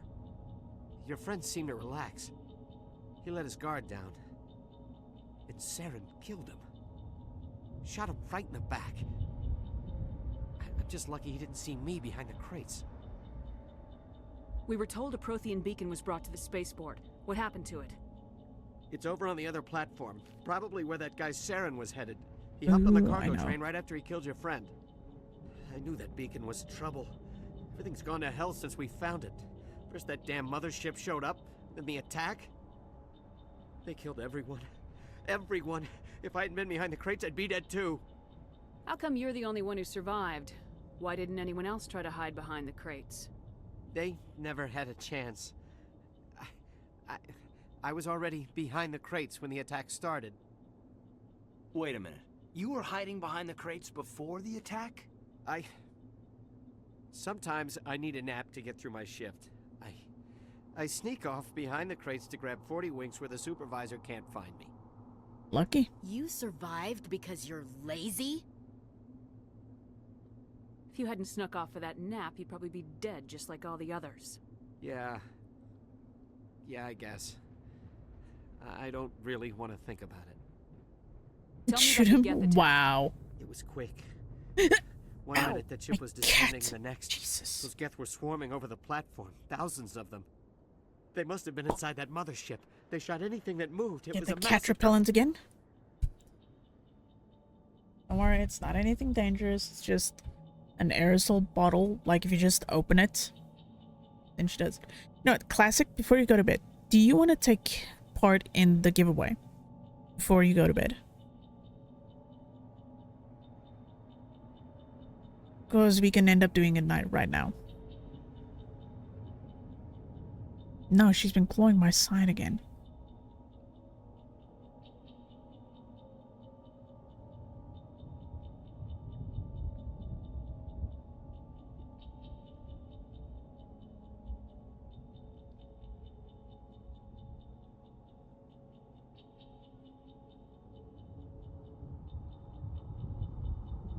Okay. Well, I'm gonna do the giveaway anyway. Because why not?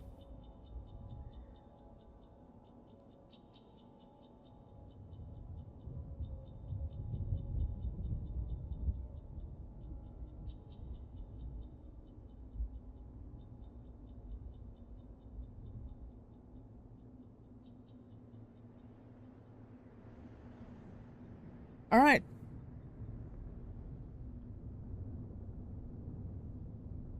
The word for people is dark tide, small d. One word. So like Classic spelled it, just with a small d. Enter.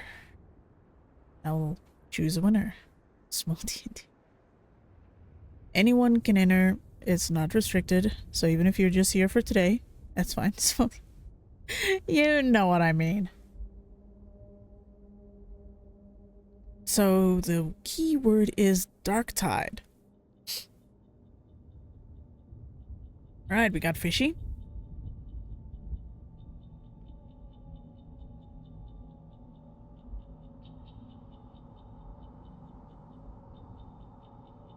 We got finish guy. Come on, kiddos, enter if you want the game. It's free. Is there anything else you can tell me about the beacon? They brought it here this morning. We loaded it up onto the train and shipped it to the other platform. Hard to believe that was only a few hours ago. Feels like a whole other life. Tell me about this mothership you saw. I've never seen anything like it before. It was huge. Landed over near that platform. The whole place got dark as it came down. And it was making this noise, this This sound that bored right into your brain. That's what woke me up. The attack came a few minutes later. See, I think I'm losing the... It was a grenade upgrade that you get out of him, like a... add-on. But for some reason, the dialogue that gives me this option with the farmers didn't work. It just let me walk away and it didn't do anything. So I'm kind of losing out on the grenades, but it's fine. We need to find that beacon before it's too late. Take the cargo train. That's where the other Turian went. Could be. I can't stay here. I need to get away from all this. It never happened before. It never happened before, so it's kind of new that it happened to me now. It's the first time I've ever seen that happen. Even on the old one. Again, people. Oh, why do you default to sniper?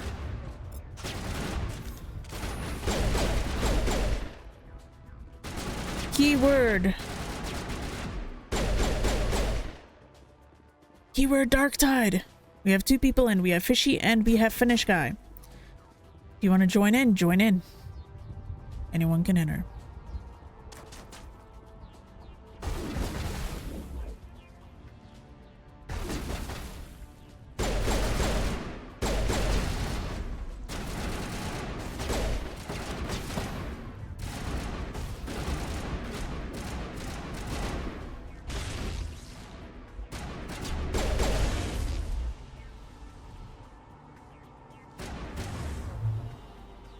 Wow.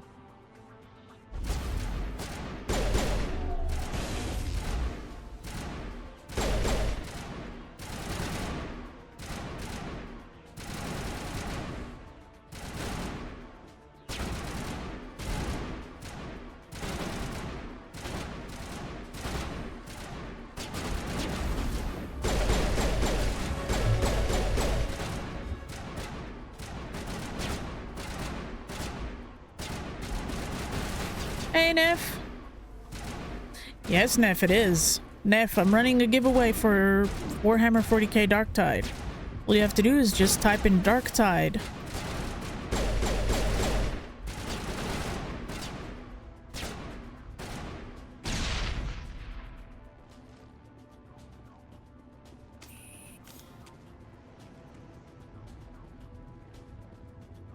Warhammer, yes. It's fun. Hey, we got a Hentalia in as well. Think of it as Warhammer Vermintide, just in the actual 40k universe. It's actually fun. Yeah, if you play it with friends, it's really fun.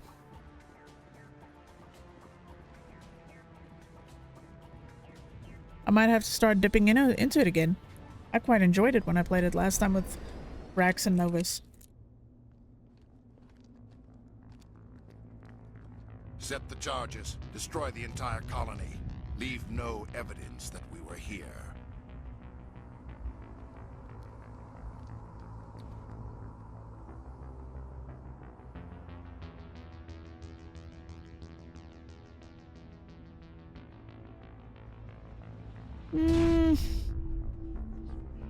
I don't know. I played the original Silent Hill.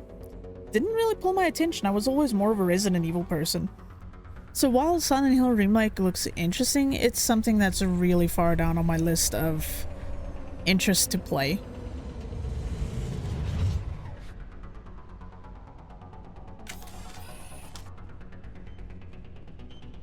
Alright, time to disarm some bombs. The Geth must have planted them. Hurry! We need to find them all and shut them down. I've seen so many people play Silent Hill Remake this last fall that it's kind of a case of it doesn't help for me to stream it at the moment because it's a very saturated thing at the moment on Twitch. Like, too many bigger people are streaming it. That's kind of why I end up doing my own thing these days instead of chasing trends.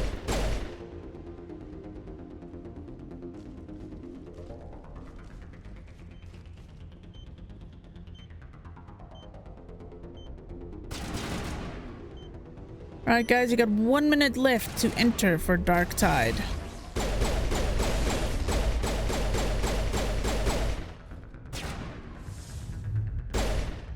Alenko, your fat head was in my way.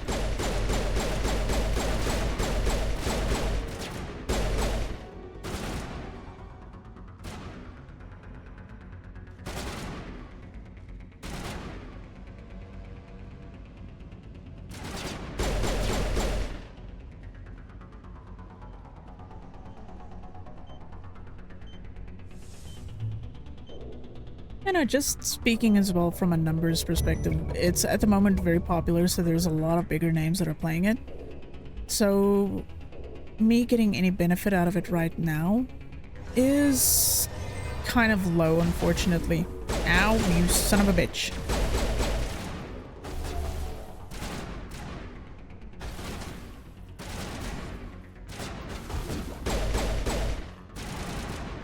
I'm waiting for... There you are. That's not what I wanted to happen. It's fine. That was not exactly what I wanted to happen, but it happened. It is what it is.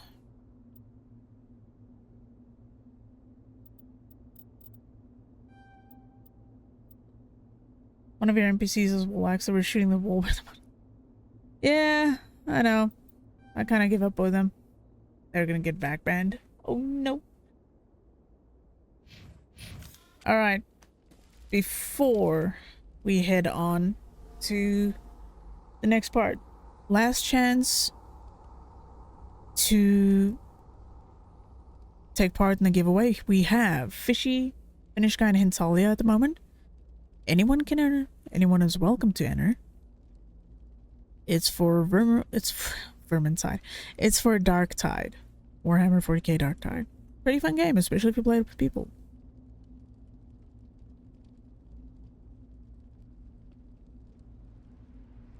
Can recommend going once, going twice. That's full. There you go, Fishy.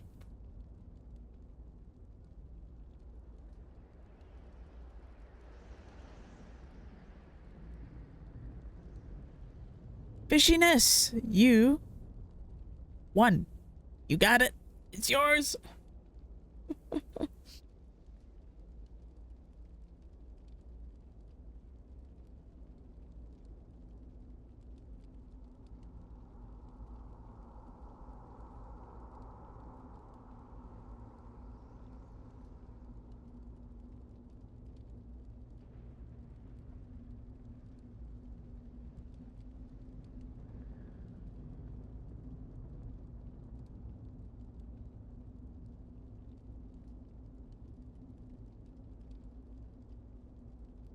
Alright, there you go, Fishy. Let me know when you redeemed it on Steam so that I can mark it on my end as given away.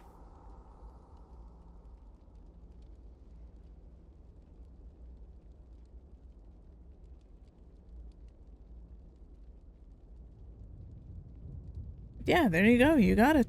Darktide is all yours. I hope you enjoy it, and I hope you have fun with it.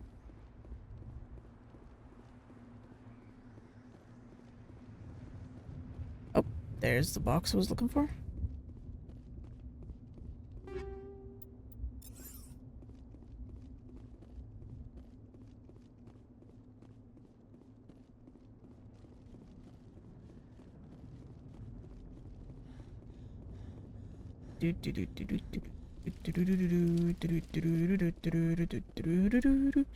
Right, if you approach from this side and not that side, you get a little extra cinematic. It's like someone dropped a bomb. That must be where the Geth's ship landed.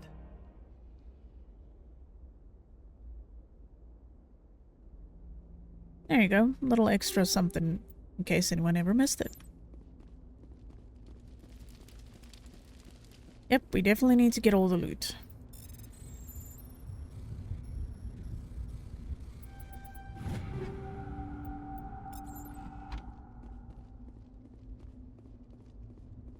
Loot is important. We need all the loot.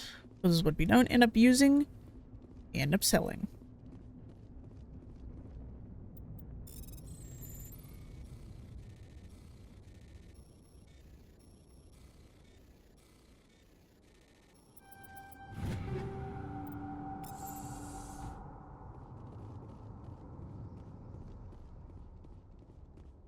I think I can actually go about. I think I'm gonna give myself the hardened weave.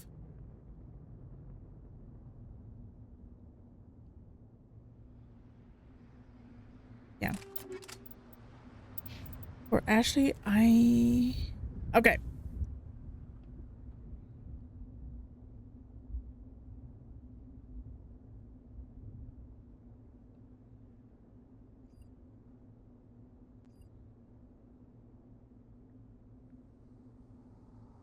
And there we go. I hope you enjoyed, Fishy.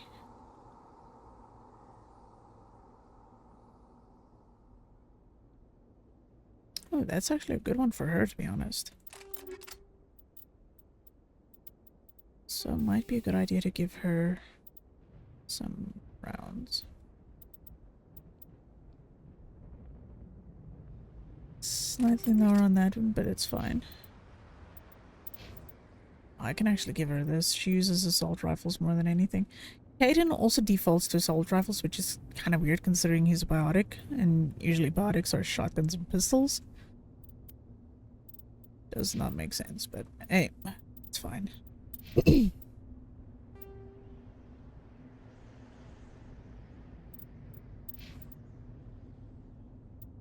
Sure, yeah, he already has one better, so Ashley can have that. Yeah. All these I'm gonna keep for now so that I can actually physically sell them. Because we want the Spectre weapons later.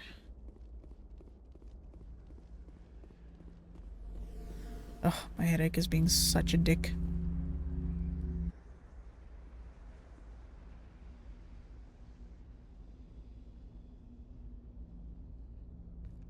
Normandy, the beacon is secure. This is amazing. Actual working Prothean technology. Unbelievable. It wasn't doing anything like that when they dug it up. Something must have activated it. Roger, Normandy. Standing by.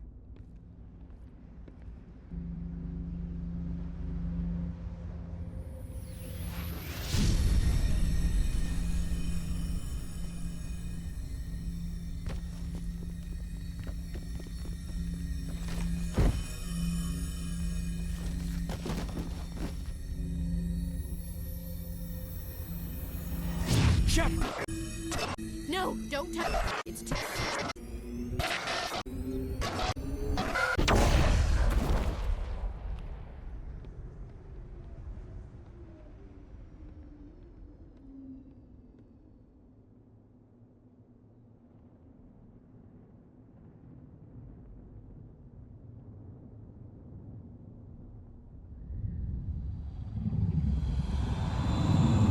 Hey, Rex.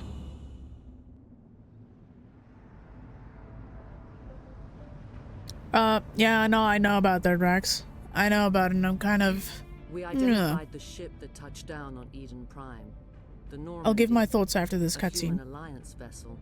It was under the command of Captain Anderson. They managed to save the colony. And the beacon. One of the humans may have used it.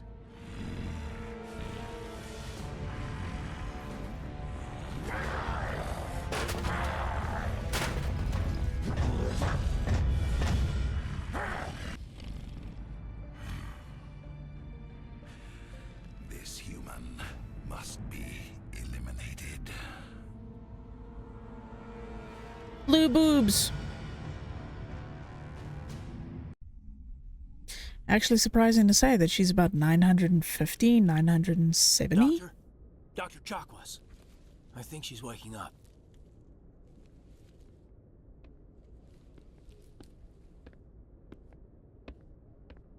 You had us worried there, Shepard. How are you feeling?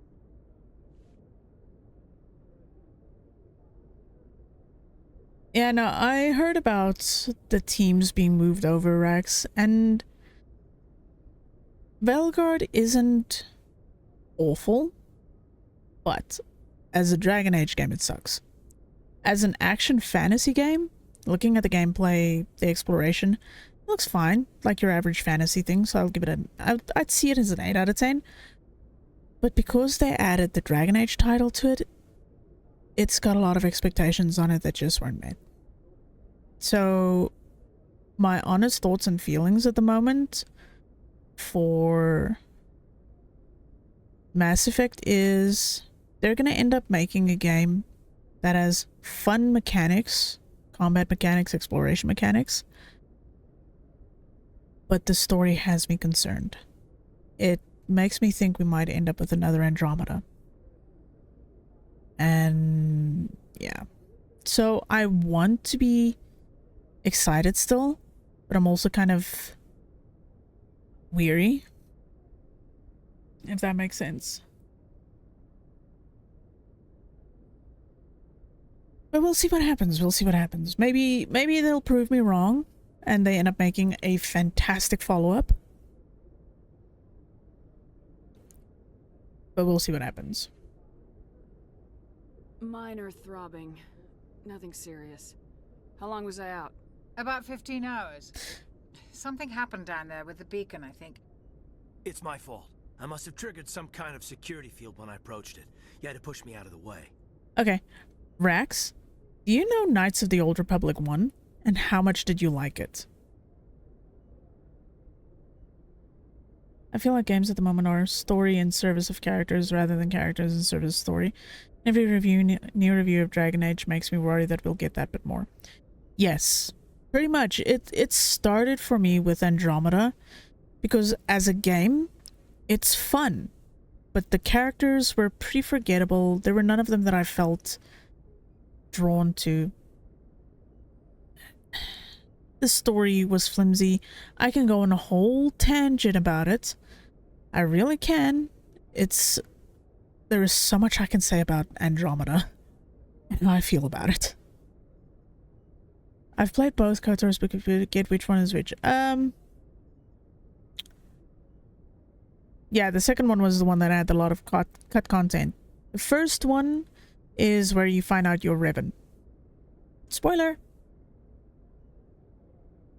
So here's a fun fact. At the moment in this room, I told this to everyone before, but in this tiny room in here, you have 3 characters from the very first Knights of the Old Republic. You have Jennifer Hale as Femship, who was Bastila Shan in the first one. Then you have Kaden Alenka, who's on screen right now, who is played by Raphael Sparge, who was Karth Onasi in Knights of the Old Republic. And Dr. Chakwas, who is the doctor from earlier, was Bastila's mother in her loyalty mission. So you have 3 people from the same game in the same room at this moment. You had no way to know what would happen. Actually, we don't even know if that's what set it off. Unfortunately, we'll never get the chance to find out. The beacon exploded. A system overload, maybe. The blast knocked you cold. Williams and I had to carry you back here to the ship. I appreciate it. Physically, you're fine. But I detected some unusual brain activity. Abnormal beta waves. I also noticed an increase in your rapid eye movement. Signs typically associated with intense dreaming. I'm not sure what I saw. Death, destruction... Nothing's really clear. I better add this to my report. It may... Oh, Captain Anderson. How's our XO holding up, Doctor? Well, all the readings look normal. I'd say the commander's going to be fine. Glad to hear it. Shepard, I need to speak with you. In private. Aye, aye, Captain. I'll be in the mess if you need me. Sounds like that beacon hit you pretty hard, Commander. Are you sure you're okay? I don't like soldiers dying under my command. Jenkins wasn't your fault. You did a good job, Shepard. Did we leave Gunnery Chief Williams back on Eden Prime? I figured we could use a soldier like her. She's been reassigned to the Normandy. Williams is a good soldier. She deserves it. Lieutenant Alenko agrees with you. That's why I added her to our crew. Thing is, the bottom one, where you're like, I'm pissed off about the Geth, I don't usually like taking that option because no one would have guessed that the Geth would have been there. So, for context to why I feel that's a bad choice, Shepard blames Alliance HQ for not having enough intelligence on the matter at hand. Which, here's where the conflict in writing came. If you remember, we spoke to Ashley way before. She mentioned that no one had seen the Geth in 200 years. So, Alliance Command would never have known that they would attack the planet. So I feel like taking that option and knowing what we know from previous discussion with Williams, it doesn't make sense picking it. It's kind of a shitty choice. So when I first played the game, the second time when I played this, I took the option, but as I've played it more, you start to kind of see little clashes between the writing choices and information that you're given from previous conversations. So I kind of tend to gloss over some of the things that I feel don't make sense to pick. So yeah. You said you needed to see me in private, Captain? I won't lie to you, Shepard. Things look bad. Nihilus is dead. The beacon was destroyed and Geth are invading. The Council's going to want answers. And also, if I remember correctly from previous playthroughs, this is the only one that's a different dialogue option. Whether you choose this one or this one, it doesn't matter. They're exactly the same words. I didn't do anything wrong, Captain. Hopefully the Council can see that. I'll stand behind you and your report, Shepard. You're a damned hero in my books. That's not why I'm here. It's Saren, that other Turian. Saren's a Spectre, one of the best, a living legend. But if he's working with the Geth, it means he's gone rogue. A rogue Spectre's trouble. Saren's dangerous, and he hates humans.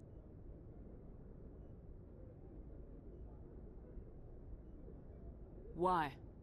He thinks we're growing too fast, taking over the galaxy. A lot of aliens think that way. Most of them don't do anything about it. But Saren has allied himself with the Geth. I don't know how, I don't know why. I only know it had something to do with that beacon. You were there just before that beacon self-destructed. Did you see anything? Any clue that might tell us what Saren was after? I think RPGs that have a good story will have great characters, and good characterization allows for effortless gameplay design. Like if I start with Gary the Fire Mage, I'm inherently more limited than fantasy story set in a fictional Norse country. It's easier to get to Skyrim and everyone who lives there from the setting rather than trying to build a setting for my character. I feel like when you have a checklist approach to your cast, you end up with a lot of stiff writing and dead ends with side stories. Mass Effect 2 kind of had that, but the books were a planned element and 3 super bad for it. In my opinion, that's what made it so weak. An example, 3 had to close story loops for all the characters, and the plot needed to allow for planet hopping and cameos and such. Yeah, like, you can see from the first game, they started at a direction. The second game, they started to scramble a little bit. So they had to try and pinch at things and places. And the third game, they had to try and find all those little pinch spots that they had made and little things that they had niggled on, even as far back as the first game, to try and start getting them to a point which for some people made the game feel rushed and for others feel bloated. For me, I'm a sucker for the series. I do see the mistakes, I do see the problems, but again, it's kind of one of those things where I see it as a cheesy space opera. So it's got all the cheese. It's Gouda. I hate myself for making that joke.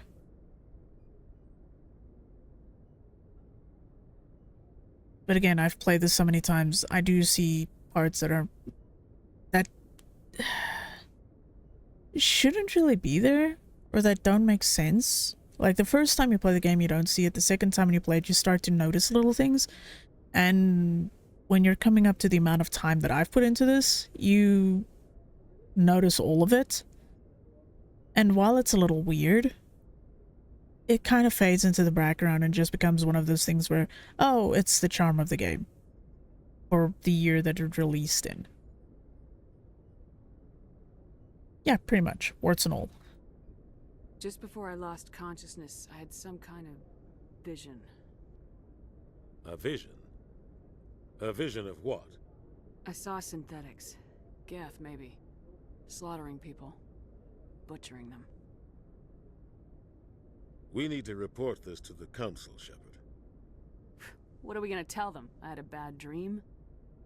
We don't know what... There was a music cue that was supposed to play and it didn't. Lost Prothean technology? Blueprints for some ancient weapon of mass destruction? Whatever it was. Saren took it. But I know Saren. I know his reputation is politics.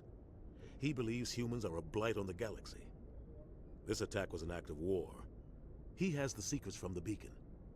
He has an army of Geth at his command, and he won't stop until he's wiped humanity from the face of the galaxy. Okay. So, they're at that point where Shepard's standing with her arms crossed and saying she saw something about synthetics. There was actually supposed to be a sound cue that played in that moment. It didn't. So, it might be that I have to verify the files for the game. Again. There are things that are slightly broken. So, after stream, I will have to validate the game files and see if everything is working fine. If it doesn't, that's cool. I just reinstall it. Funny thing, Tyrk, I actually do have the community patch on, and I think that might be on, in my case, what's breaking things? I don't know, because I didn't used to have this the last time I played through it. So it's kind of odd. Yes, absolutely. I felt like one was about the story. It was a planet-spanning multi-character, narrative-driven thing. To build more of the world, narrative, and politics, such because it seems that was where they saw longer-term franchise potential, and then 3 needed to close the Shepard loop, while allowing for spin-offs and sequels. And so it felt like pretty stagnant to me in terms of big-picture development that 2 introduced. Yeah, thing is, you could see this is where BioWare kind of tended to try to spread their wings a little bit, because you have to remember, Dragon Age Origins came out a year or 6 months before this came out. So going from a game that was very much linear and not much exploration, and your character didn't have a voice, to going to a game that was a little bit more open and all those things and having your own voice, it was a little bit of a jump for them.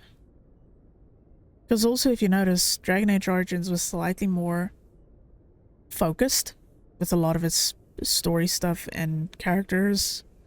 Though some of the characters felt more forgettable to me than others. Like, Ogren was not my favorite. I kind of didn't feel anything for him. Whereas they tried to focus a little more on relationships in this one than they did in Origins. So I think they tried to find a balance with how they were going to try and handle RPGs from then on. But as the second game for each franchise came out, it started to kind of flatten out and branch out. Wasn't KOTOR voiced and had like relationship systems? Yeah, but your character, I mean in terms of your character having a voice. KOTOR, your character didn't have a voice. It was voiced by full cast. Same with Origins, just your own character didn't have it. Jade Empire definitely did that and was before Mass Effect. Yeah, Jade Empire was one of those that BioWare made, but it didn't get a lot of attention. Like, even now, people will say, oh, I have the game, but I didn't finish it. Or, I have the game, but I didn't play it. It's kind of a weird little mix about things.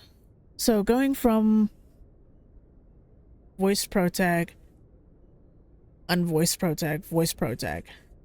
it was a bit weird. It was Xbox exclusive when it launched. A while ago, EA Origin actually gave it away for free. I'm not sure how long ago, I just know I have had it for a while now. But Origin did give it away for free for a time. I don't know if it's still free. I'll find some way to take him down.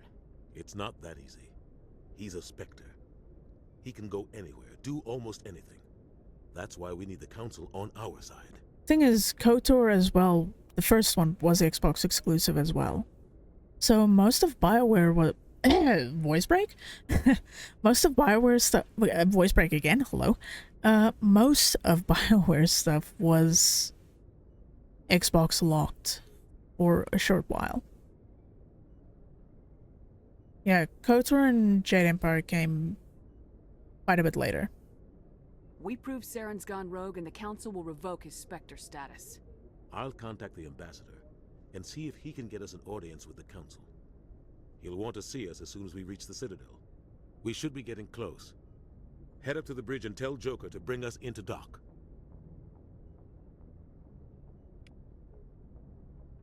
That fucked it in my opinion, an Eastern RPG on the original online FPS console. It was a bad fit for the game in my opinion, I reckon it'd be...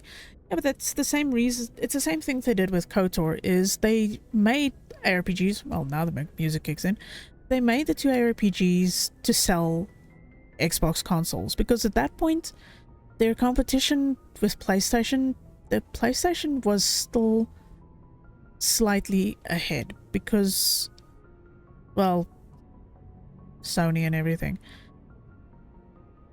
It would have been a better move to try and launch it on PC first, just because it's a much bigger market.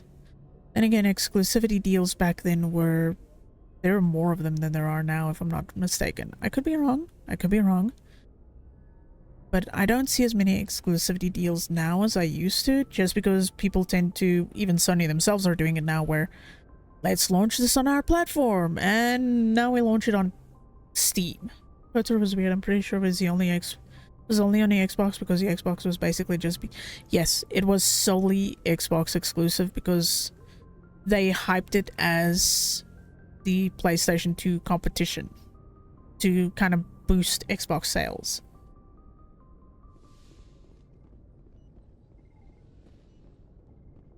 Alright, let's talk to Alenko. Commander, I'm glad to see you're okay. Losing Jenkins was hard on the crew, and I'm glad we didn't lose you too. Things were pretty rough down there. Yeah, you never get used to seeing dead civilians. It doesn't seem right somehow. But at least you stopped Saren from wiping out the whole colony. I couldn't have done it without you. We're Marines. We stick together. And I'm just sorry that we lost Jenkins. Yeah, I wish I could have done something to save him. I was there. You did everything right. It was just bad luck. It's been a hell of a shakedown, Cruz. Our first mission ends with one Spectre killing another. The Citadel Council's not gonna be happy about that. Probably use it to lever more concessions out of the Alliance.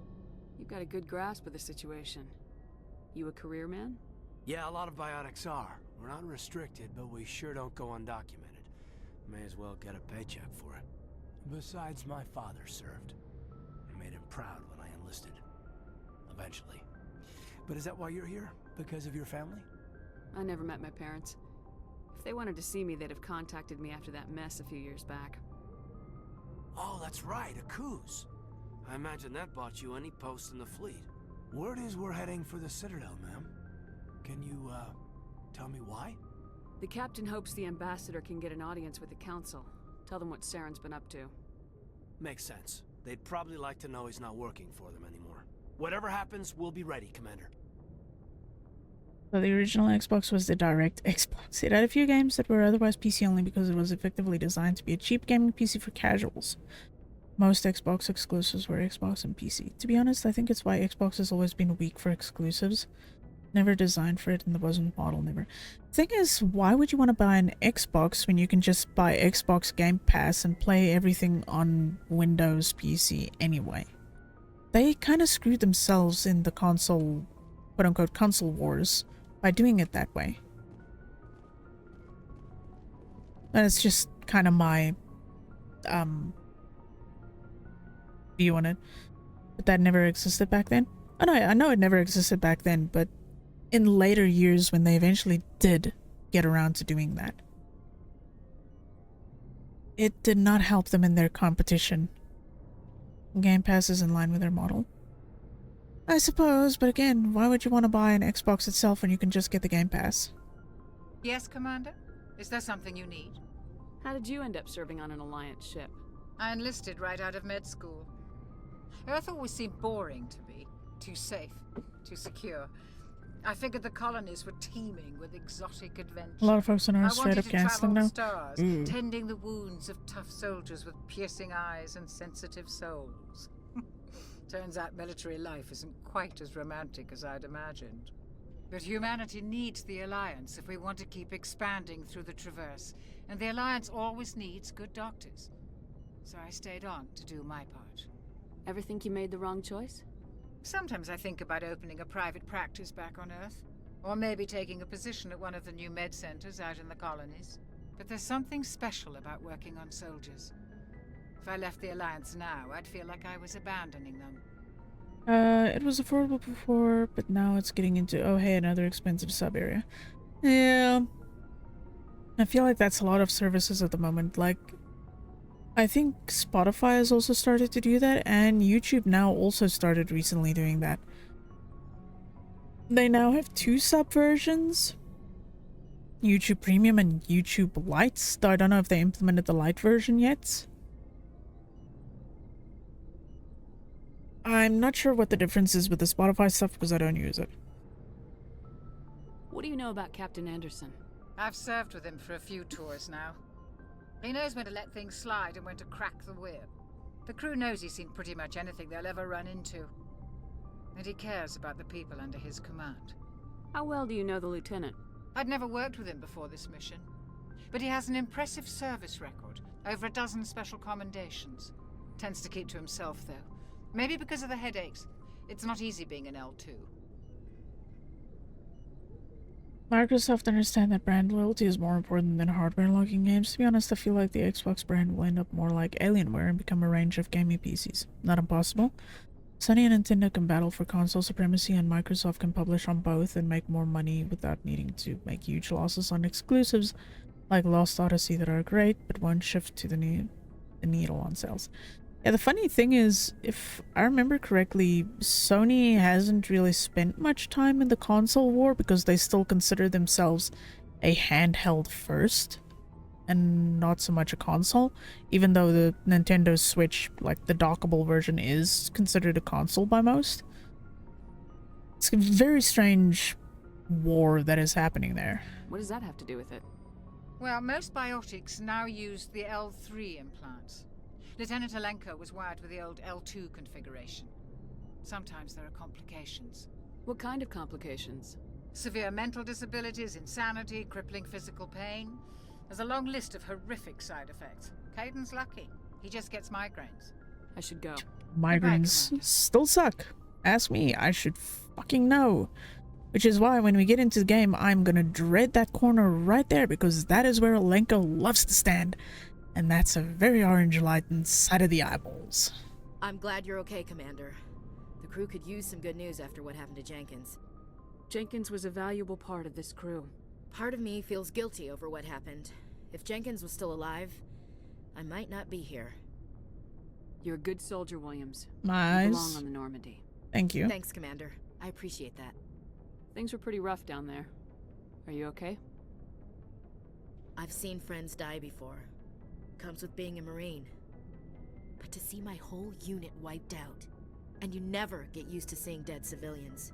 But things would have been a lot worse if you hadn't shown up. We couldn't have done it without you, Williams.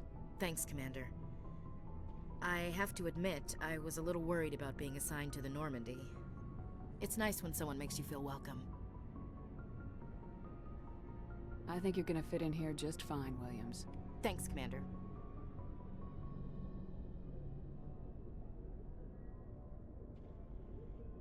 It's kind of funny that this game suffers from the same thing that I feel KOTOR suffered from. Once you start getting your alien crew members, you kind of end up dragging them more often than not around. and not quite the humans. At least that's been my experience every time. Thing is, PlayStation was competing with Nintendo and it needed exclusives to compete. Microsoft made a console to get PC games in the houses of folks who weren't PC people. They wanted to tap a market, but that market truly never existed. That said, the rising cost of development and the high volume cost flops we've seen in recent years are basically killing the idea of third-party exclusives. Seems even Square are going to launch multiplayer from now on, since 7 Remake Part 2 didn't hit targets as a PS5 exclusive. Thing is, PS5 stuff in general is just so expensive. Like, even now, and I shit you not, I'm gonna look up the price now to tell you how much a PS5 is here. And why it's not really moving numbers.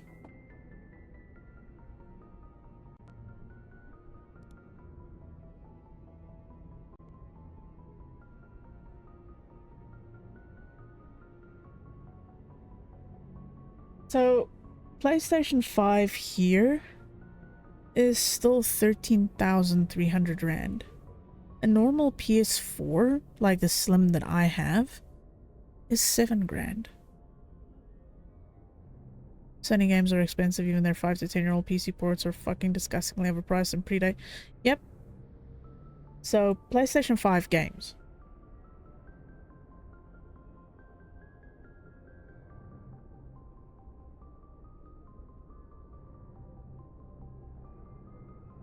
So, PS5 games here at the moment are 1,300 Rand depending on the title. 1,400. Yep, there's a special edition version of Call of Duty Black Ops Cold War. 2,800 Rand. So it's a bit ridiculous. It really is a bit ridiculous. And as for Nintendo,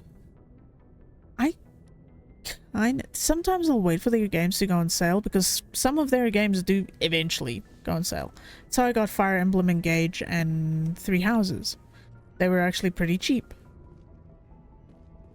And I got the full passes for them as well. Okay, Commander. Losing Jenkins was hard enough on the crew. Doesn't matter what Ninty does, people gobble up their stuff. Yeah, sad but true. But yeah, there have been some cases where their games do tend to drop just a little bit. Just a little bit. Good timing, Commander. I was just about to bring us into the Citadel. See that taxpayer money at work. I've not bought anything for the Switch in a long while, because I have so many games that I can play on there and still finish. Like, I still have to finish the Persona games. And I still have to finish the Fire Emblem games.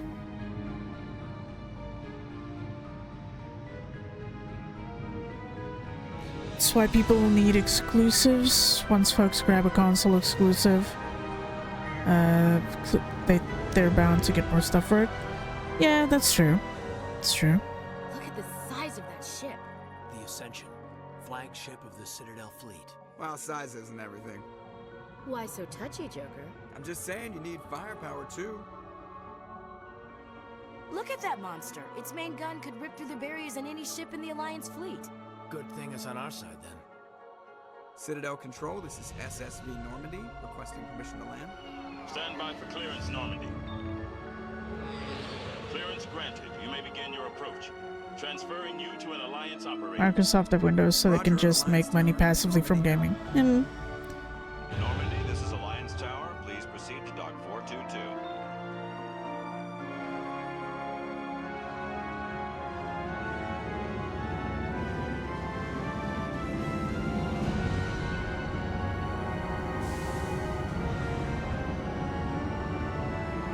Thing is, they're not looking into making money from Windows anymore. It's all their intelligence stuff. Yeah. As for the Citadel, This is an outrage. The Council would step in if the Geth attacked a Turian colony. Old Donald Don't Adina. found colonies on the borders of the Terminus systems, Ambassador. Humanity was Yeah, well aware fucking of this snake. when we went into the Traverse. What about Seren? You can't just ignore a rogue Spectre. I demand action. You don't get to make demands of the Council, Ambassador. Citadel Security is investigating your charges against Saren. We will discuss the CSEC findings at the hearing, not before. Captain Anderson, I see you brought half your crew with you. Just the ground team from Eden Prime, in case you had any questions. I have the mission reports. I assume they're accurate? They are. Sounds like you convinced the Council to give us an audience. They were not happy about it. Saren's their top agent. They don't like him being accused of treason. Saren's a threat to every human colony out there. Whether you They choose the don't step first in, option I or the will. second option, it's Settle down, exactly the same Commander. dialogue. You've already done more than You enough just to get jeopardize Paragon your points for one and candidacy not the for other. Spectres. The mission on Eden Prime was a chance to prove you could get the job done. Instead, Nihilus ended up dead and the beacon was destroyed. That's Saren's fault, not hers.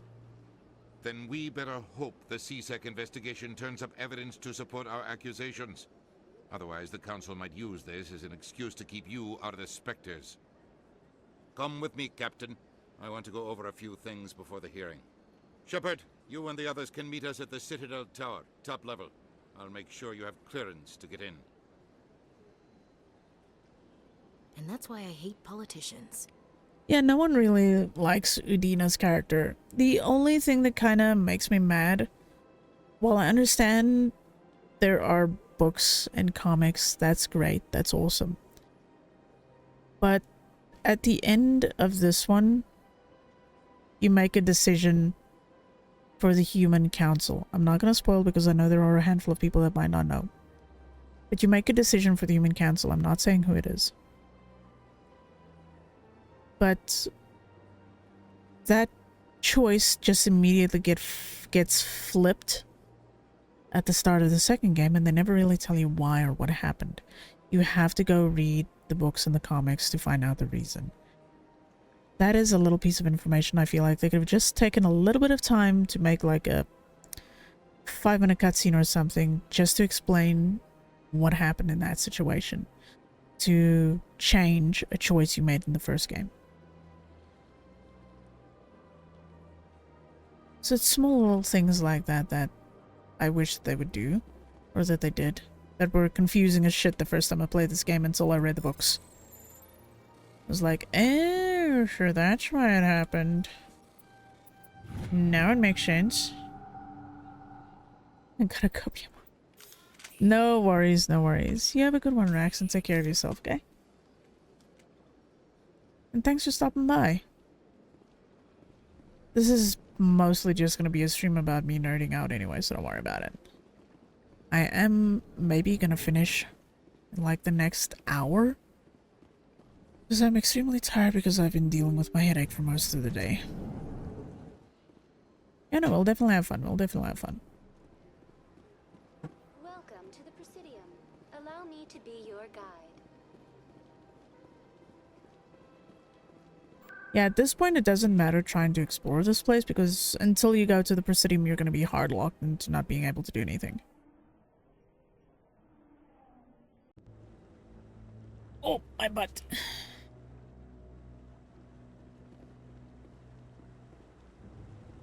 Saren's hiding something. Give me more time. Stall them. Stall the Council? Don't be ridiculous. Your investigation is over, Garrus.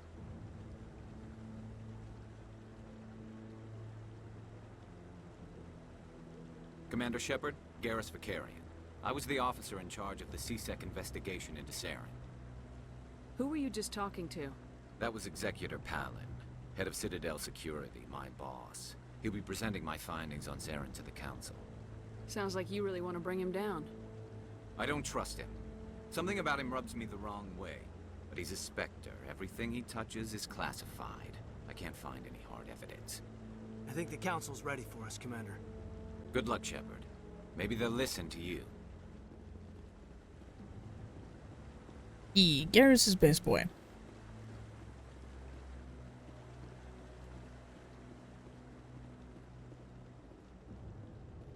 Again, there's nothing you can really do. You have to run all the way, go through the council meeting. So up until now, there's not much you can say or do or explore.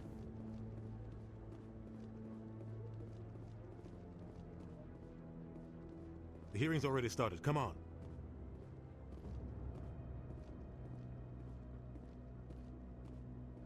The Geth attack is a matter of some concern, but there is nothing to indicate Saren was involved in any way. The investigation by Citadel Security turned up no evidence to support your charge of treason. An eyewitness saw him kill Nihilus in cold blood. We've read the Eden Prime reports, Ambassador. The testimony of one traumatized dock worker is hardly compelling proof. I resent these accusations. Nihilus was a fellow Spectre and a friend. That just let you catch him off guard. Captain Anderson, you always seem to be involved when humanity makes false charges against me. And this must be your protege, Commander Shepard. The one who let the beacon get destroyed. The mission to Eden Prime was top secret. The only way you could know about the beacon was if you were there. With Nihilus gone, his files passed on to me. I read the Eden Prime report. I was unimpressed. But what can you expect from a human? Saren despises humanity. That's why he attacked Eden Prime. Your species needs to learn its place, Shepard. You're not ready to join the Council. You're not even ready to join the Spectres. He has no right to say that.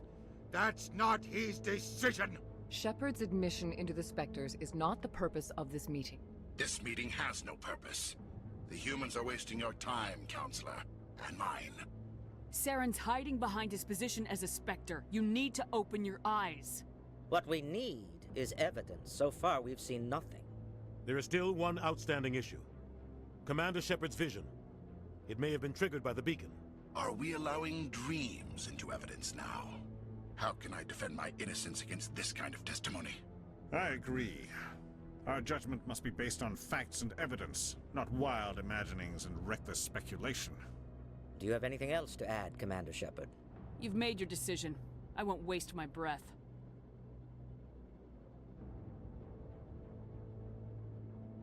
The Council has found no evidence of any connection between Saren and the Geth. Ambassador, your petition to have him disbarred from the Spectres is denied. I'm glad to see justice was served. This meeting is adjourned. There's something that's always been weird for me about the Council, and I'll share my thoughts on that in a second.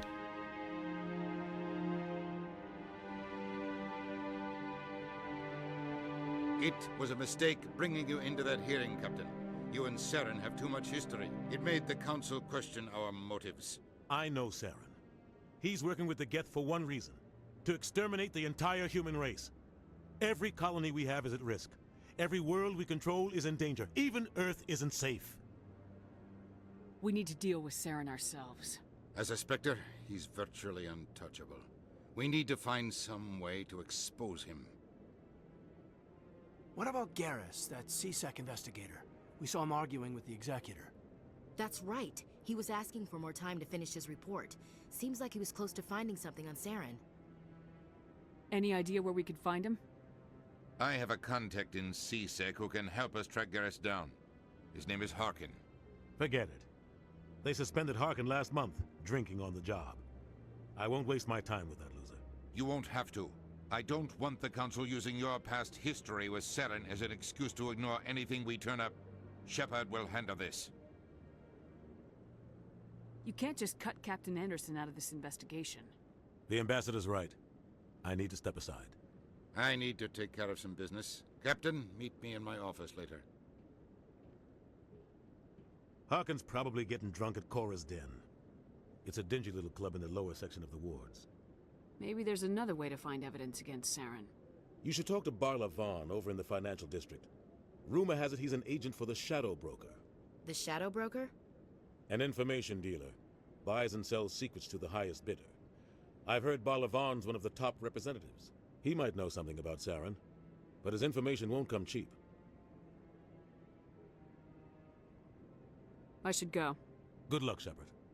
I'll be over in the Ambassador's office if you need anything else. And of course my internet dies.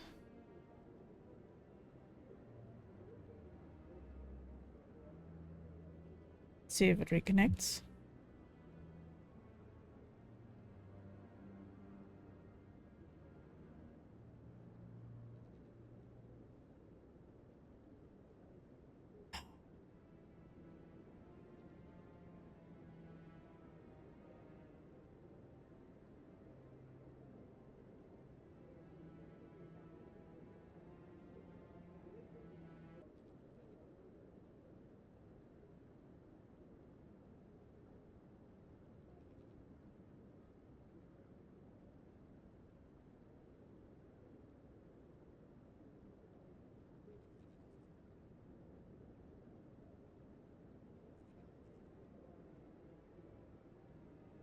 Alright, let me know if we're back.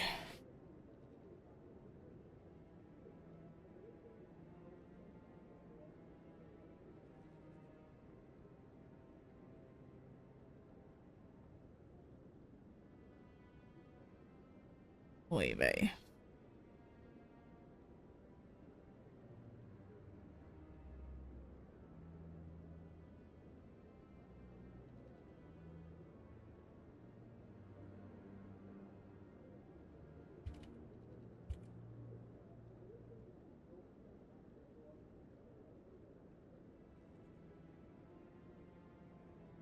Alright. My internet literally just dipped for a second, and I had to restart everything. But I was literally gonna say, I just want to finish my thought on the council, then I'm actually gonna go to bed. I'm literally, my eyes closed for a second, and I just feel like I'm dizzy and just want to go to sleep. So sorry about that. As for the council, I feel like Tivos, the Asari council member, doesn't have a backbone. Because whenever it comes to major decisions, she usually tends to look over to Spiritus, the Turian council member, or Valerne, the Solarian council member, for answers. It's like she doesn't give any of her own. So I never really quite liked her character very much. All through the series, I didn't have much time for her character. She was just very wishy-washy. She didn't make her own decisions. She didn't give her own reasons for why she was doing things. She just kind of went with whatever the other two decided, which is silly. She carries just as much weight word-wise as they do and influence-wise, but she just kind of goes with whatever they decide. So every time there's a council meeting, it's literally a case of, alright, what has Spiritus decided? Okay, what has Valerne decided? Okay, great. This is not something that we can change or fix. It's kind of weird. But yeah. I just wanted to share that last thought. It's not so much that she's trying to be neutral, it's just she kind of just goes with whatever the other two decide. So she just has no sense of, this is my choice, this is how I feel. She's just like, oh, okay, well, you decided this, so I'll just go with whatever you're deciding. It's just very strange, considering they're the three races that make up the council, and she hamstrings her own choices and things. She just kind of goes along with whatever. It just kind of makes me mad a little bit. But anyway, I am going to go. I'm extremely tired. I think taking the meds and all of the very little sleep these last few days is just catching up to me now. Which, great thing about the meds, they make me sleepy. So that's awesome. Do you guys want me to raid out, or you just want me to end for today?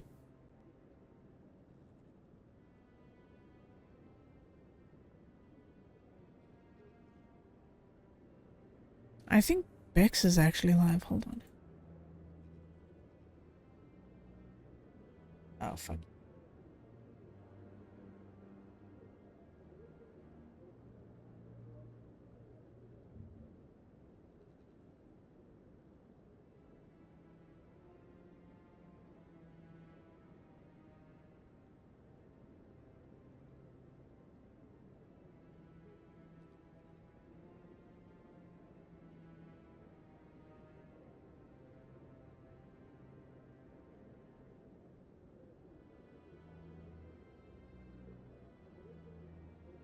Oh, you know what? Zelia is live, and Zelia is playing Forbidden West.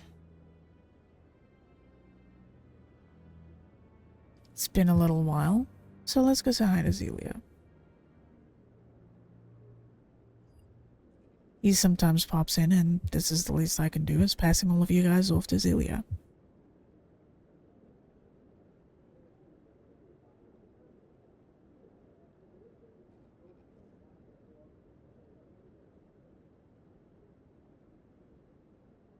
But yeah, I'm going straight to bed. I'm extremely tired.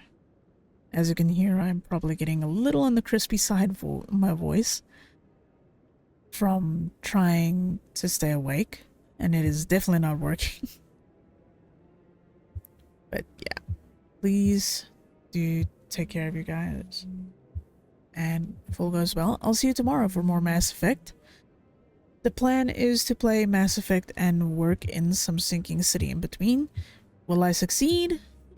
We don't know. We'll see what happens. Things do be as they do. Yeah. Please take care, and I will see all of you guys tomorrow. Have a good one.